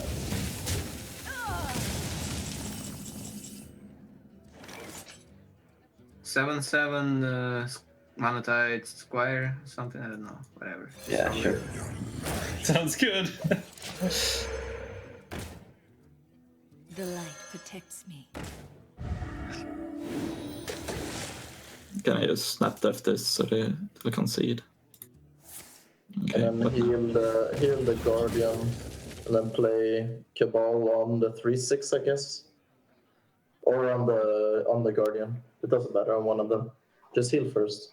The Guardian has 8 HP, right? Yeah. Oh, does it? It has 8. So just Cabal the 3/6. Yeah. You wish to Trading there. Trade there and go face. Killing. It doesn't even matter. Should probably go face there. It makes no sense to trade. Wait. Powder is going to argue to his death about trading, even when they have 0% chance to lose the game. Yeah, it really is that low of percent. I know might seem, quite facetious to just say like, well, maybe it's time to concede. But it actually feels like it's not necessarily the wrong thing to do here. Team Liquid is completely outmuscled because of that Holy Noah blowout. That was ridiculous. And Alliance still doesn't even necessarily have like the highest quality hand. That's the funny thing. They drew a lot of their low curve stuff. Yeah, but they can just continue trading off the board. Having a board full of medium-sized things is exactly how they're going to win the game. And Dan, it looks to me like we're going to a game number 11. Yeah, I love it. I love that Alliance is fighting. They don't have any business necessarily trying their best because they can't get to the finals. They can't get to the playoffs.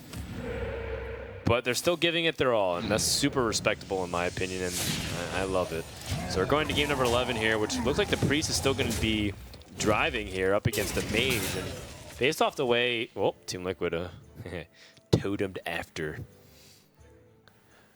Doesn't really feel like it's going to be any like useful situation here that Team Liquid could pick up a card to get them out, unless they play in some kind of big AoE card that we're not thinking about. Ancestral Knowledge into double elemental destruction. Sure. And then they have 0 mana the following turn, and then they die anyway. So, what about Volcano? Volcano. There's so much more than 15 health. Yeah. Maybe if they had 2 volcanoes. Whoa! Double Volcano! And that's that's just a death. All right, well, Team Liquid falls in the series, and it's going to come down to Alliance's Priest versus whatever Mage deck Team Liquid has decided to bring to this final week of the Trinity Series. Yeah, certainly. So it'll come down to game number 11, the fight for pride. And I guess Team Liquid, if they lose this, I don't know if they get a guaranteed #1 seed, but then that would mean every team in the Trinity Series finish 4 and 3 or worse, which is pretty close. It just means that there's not a lot of parity. Or I guess there is a lot of parity. What's the term I'm looking for? Not a lot of variety in records. No, there isn't. That's the whole point. Everyone's like 3-4 or 4-3. Yeah. It's a lot of competition. I think it is parity. I'm just not sure if I'm using it correctly. It's wiggity whack. wiggity. Well, I should have been a scat man if I didn't work out as an esports caster. So we do have some news, by the way, of what's up? I was going to say it's not too late. You could still be a scatman if you want to. Caster by day, scatman by night. We have complexity. Nothing. I was waiting for you to just start go scatting. To start scatting. you gave a huge sigh and then a pause, like you're about to like start. I can't do it, TJ. Stop making me laugh, dude. Okay, sorry. Don't go over there. I'm leaving. I won't look at you. I'm sorry. Complexity needs G2 or Luminosity to lose tomorrow. G2 just has to win versus Tempo Storm. Tempo Storm has to win versus G2 and requires Luminosity to lose. And Luminosity can get in if they just beat Cloud 99. He's a scat man. Well, those are for tomorrow, those permutations as Team Liquid. And we did get word that Virtus Pro also is guaranteed into the finals now after that first game. So 2 teams thus far. But again, this is if Team Liquid can win, they get that 5-2, guaranteed first seed. Nefarian actually picked up, but doesn't really help. Is this Freeze Mage? Actually, yeah. You might be right about that. It could be Freeze Mage. I was too busy waiting for your scat to see the mulligans. Alliance has a lot of options at their disposal. If they assume it's Reno Mage, then they just want stats on the board. And Twilight Guardian's some of the best stats that they can get early on. Because they can coin Twilight Guardians back-to-back and hit and Draconid Operative. Oh, they don't have more dragons beyond that. Nefarian is a late-game value card, which you feel like the spell pool that you get from Mage is actually the best. I think if there's any class that you want to play Nefarian against, it's generally Mage. Chillmaw seems the weakest, though, because you don't want to compromise your own board ever. Yeah. So I'd probably lean towards Twilight Guardian, but I wouldn't hate a Nefarian pick. So if this is Freeze Mage, this is a pretty good matchup for Freeze Mage, but there's lots of things that can go wrong. Being Draconid Operatives can pick up Ice Block, and just other things that make it harder. Burn themselves, damage from hand, Alexstrasza. All those things can be picked up from Draconid Operative that makes things harder and makes it so you can't really guess sort of what. You're right. I think what their game plan is. Looks like it. Acolyte is already unusual for a Reno Mage build. You do tend to play it in a burn style Reno Freeze Mage where you play a lot of Reno cards, Kazakus for example, but you do have some value minions in there, so that way you can make sure you get some of the board. And with Icelands picked up, it still leans towards being freeze, and There's just no cards that indicate that it's a Reno deck so far. Yeah. Now this is a pretty rough start for Team Liquid as they their only form of cycle really, well besides the Loot Hoarder, was killed off by Shadow Word Pain, denying all draws. They got pretty greedy there. Yeah, now if that had lived and they were able to get multiple draws from Acolyte of Pain this early, then their Emperor would have been huge. They could have potentially drawn into more cycle. It would have been a much different story, but Alliance had the means to punish it. More bad draws for Team Liquid. Let's go ahead and listen in. A lot of cards are on our deck, but we wouldn't on the Acolyte. Next turn. Emperor. Just. Okay. I mean, if it's like we could get a Dia, like, you never know. It's freeze match. Actually, this could still be. Yeah, this could still be Reno. It's freeze match. Yeah. What do we pick? We know Alex is in their hand. Is in the deck, so that's good. I mean, we're always gonna get them lower than, right? Yeah, but. And Alex doesn't. Yeah, I think it's Frostbolt for sure. Okay, you both like Frostbolt? Yeah, it's really good if we can pop them and they freeze. Healing ourselves to 15 is never going to be. Yeah, it's never really good. No, I like Frostbolt. It's a way to win the game. Pop them, and then they just have freeze. And if Alex gets value on their face, then we're losing anyway. Mm-hmm. Just Emperor, right? You have to Emperor, right? Yeah. Alright, let's do it. And then we draw AI. And then Alex debated. Well, it's not looking that great for Team Liquid at the moment. Alliance is mounting the pressure, and Team Liquid's still not drawing into much of their cycle. They had to use Emperor Thorsan on a 6-card hand with not too many of their super impactful Emperor Thorsan discounts. Yeah, the story of the game has largely transitioned to how much pressure can Priest generate and can Freeze Mage stall for enough time to do damage and assemble their combinations. You know, I do feel like as we come up onto the last few months of Icelands being in rotation and people are declaring Freeze Mage to be dead, at least in its current iteration, I do want to emphasize that I actually do find Freeze Mage to be a rather interactive deck. I do know people tend to throw out the fun interactive meme towards decks like Freeze Mage, but it does require so much tug of war back and forth onto the board, and how you actually pace your threats and whatnot. I've come to grow pretty fond of Freeze Mage as a whole. I like the way you word it, throwing memes towards something. Stop deflecting, TJ. I like to picture someone tossing their memes towards a certain object. It's true, though. People tend to shield themselves or just cast labels upon things. I'm going to start tossing memes towards you, Dan. See how you react. Keep your memes to yourself. Keep your dirty, grubby memes off me. Fine. Blackland Corruptor comes into the hand. It's more direct damage from the hand that you can use to get past if you end up popping the ice block. Let's tune into Alliance and listen to some of their thoughts right now. Heal the 5/6.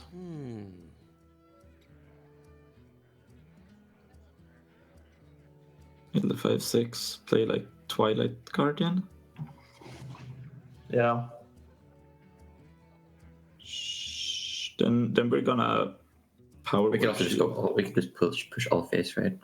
Yeah, we can push all phase. I like that. I like pushing off face, but it's the question is what we play. We can go 3s. Yeah, I don't want to fill the board.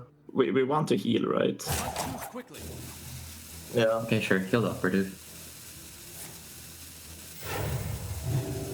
Okay, then I'll just play Twilight Guardian and go face with does North Star Cleric go into anything? All face. All face. Maybe we should PO as well, like power word. Power word, Twilight Guardian. Yeah. I mean, I don't see a point in not power wording here. Up in guy.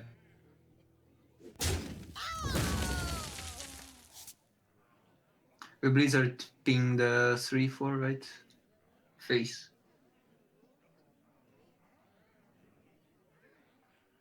Sure.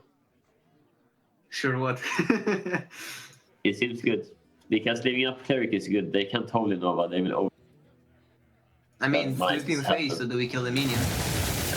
Face, right? It's good to leave up cleric, I think. So they can Nova, right? Yeah. And we can top the another one. Varian. It fills up our board, but I mean, The we thing have is, to... it doesn't get damaged by Dragonfire if they play Doomsayer. Yeah, I like it.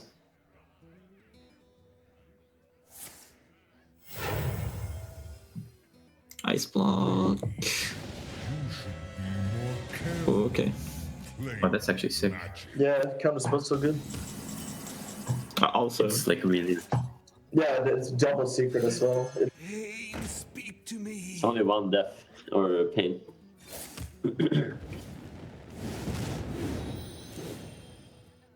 Oh, We there you don't go. fuzz about our guy, right? We just Nova. Just Nova, yeah. And then ping face, right? We can't ping face yet. Already Oh, ping my guy. Oh, yeah, right. So just hope they don't have to pay number 2. Good old interactive freeze mage, TJ. Time to just start playing stuff. Yeah. The counterspell could actually be pretty useful. Yeah. If you time it correctly. Ice Barrier is pretty useless, but Team Liquid may read it as Ice Block because they'll probably never be able to attack in the face. You're right. So that could be something that may just bluff and force Team Liquid to play around something that's not even there, which could be interesting. Yeah. Drawing a card definitely seems like a good course of action. Shadow RP number 2 would be really good. Doesn't pick up anything useful. They're also at 10 cards, so definitely want to at least utilize something. Ice Barrier at the very minimum. Maybe look into Dragonfire Potion. That would be interesting. You do kill off your own Cleric and your Cabal Talon Priest. Yeah. And that denies 2 draws from the Acolyte? Or 1 draw from the Acolyte? That's 1 draw, yeah, which could be a big deal. And they do want to free up board space just so they can play stuff. To be What honest. do they want to play? I guess Blackwing Corruptor? Yeah, or just any minion. You know, Bookworm if they draw it to deal with Doomsayer. Oh, they have no time to pick another Space Historian. Oh. Oh. Just pick the one that looks the coolest. Oh, man! Team Liquid picks up Alex Straza, and they have Blood Mage plus Forgotten Torch, Fireball, Frostbolt, Ice Lance. They can all squeeze that in, and that is 6, 13, 16, 20 damage. Yeah, but there's a counterspell sitting in the side of Alliance, and I talked about the interaction with the Ice Barrier. What if Team Liquid thinks that it's Ice Block and plays inefficiently around it? But you can't. Yeah, I guess you can't. But let's go and listen to the Team Liquid to see what they want to do with these last couple turns.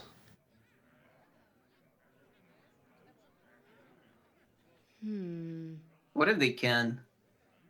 No, they can't, right? Yeah, and if it was a secret, they would have played it. They can with silence.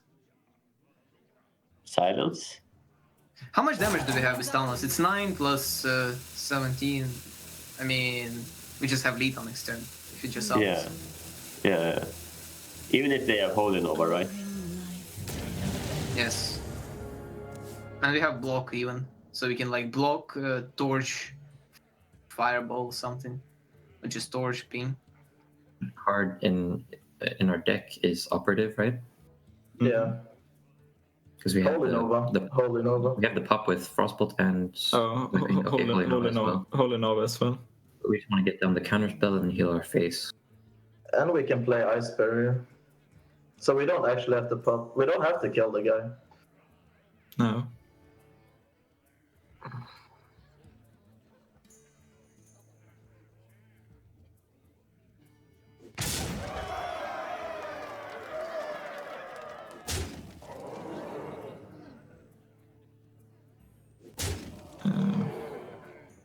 There's fight, I guess.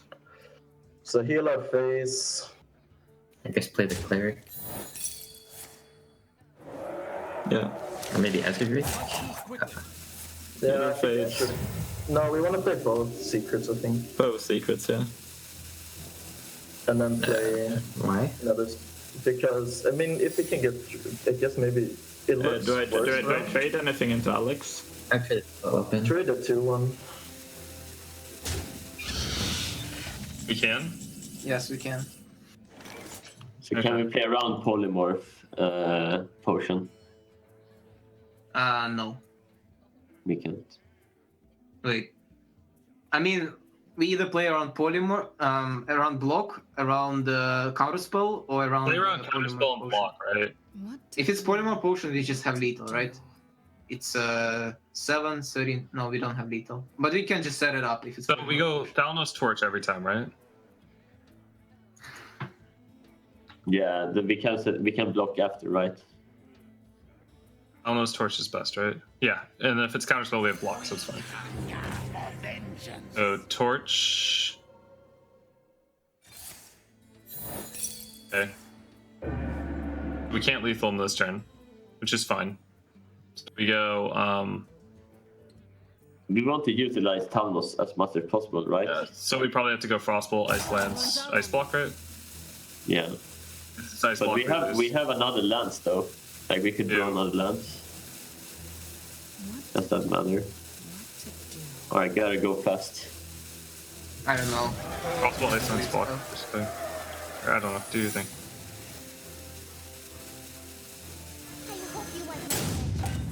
If it's block, we lose.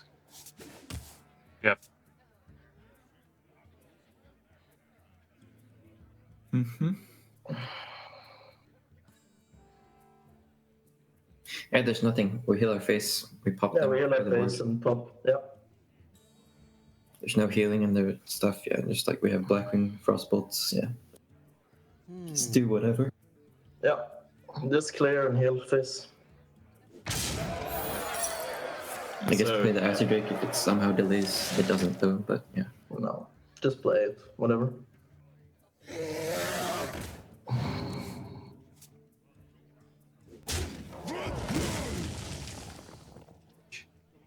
Oh, okay. But it doesn't play around Nova. Is that lethal?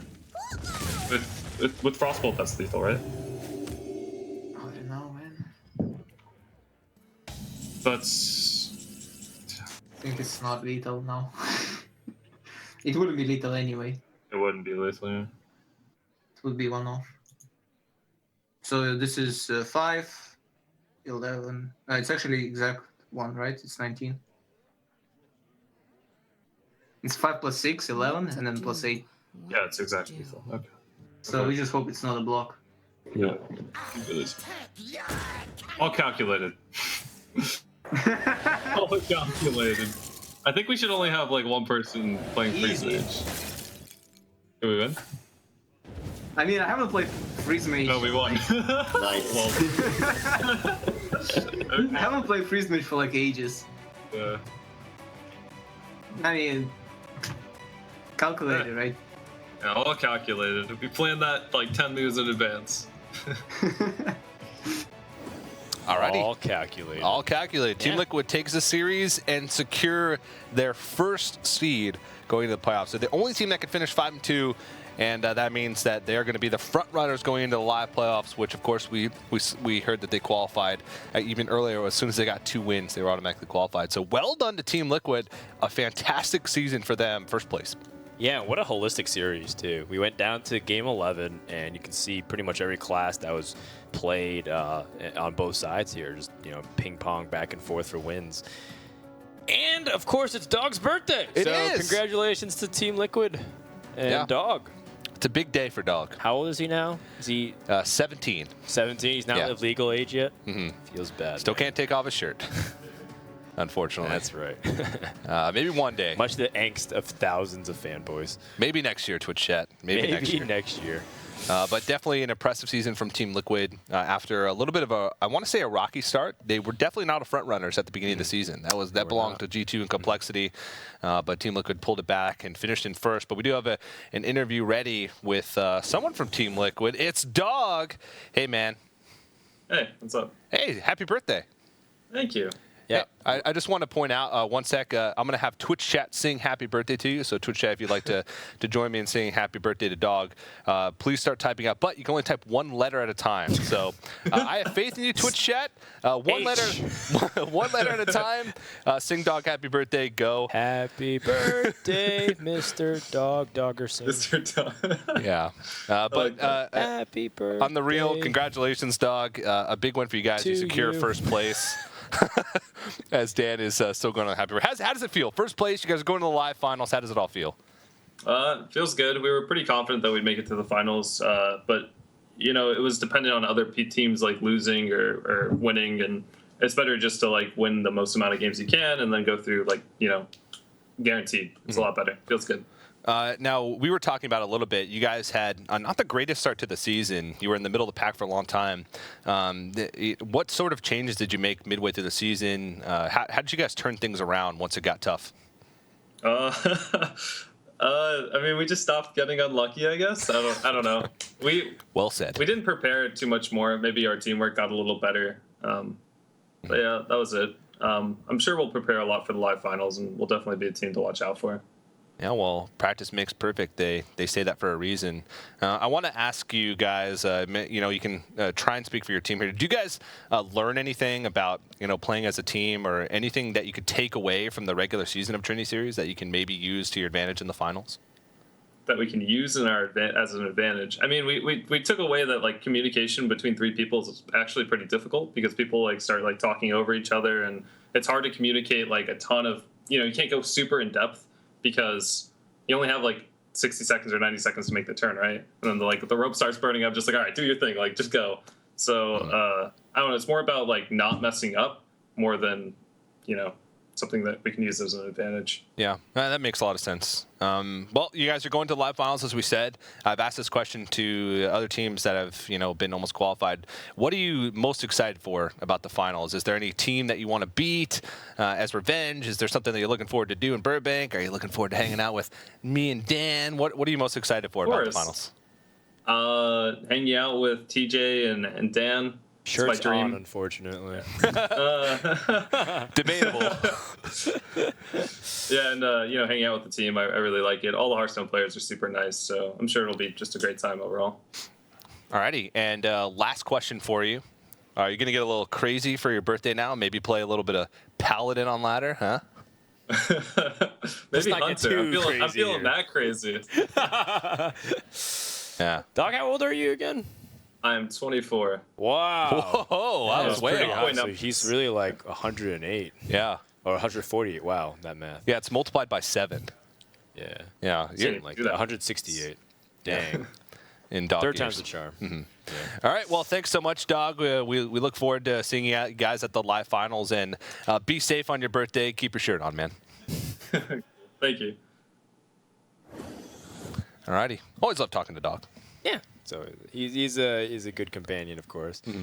And we've had a great journey throughout 7.5 weeks. I guess 6.5 weeks. 6.5. 6.5 weeks. It just seems so long. I'm measuring it in dog weeks, DJ. It's quite often dog weeks, too. Front end weeks. I really thought that the years were converted by 6 at first, and then I just miscounted. I kept miscounting. Yeah, it is 7 dog years. But there's the standings now. Team Liquid secures that spot in first place. No other team can catch them at this point. They'll be going to live finals. We also did get word that Virtus Pro, with their win earlier today, did also qualify for the live finals. So that's 2 teams that we have secure right now, Team Liquid and Virtus Pro.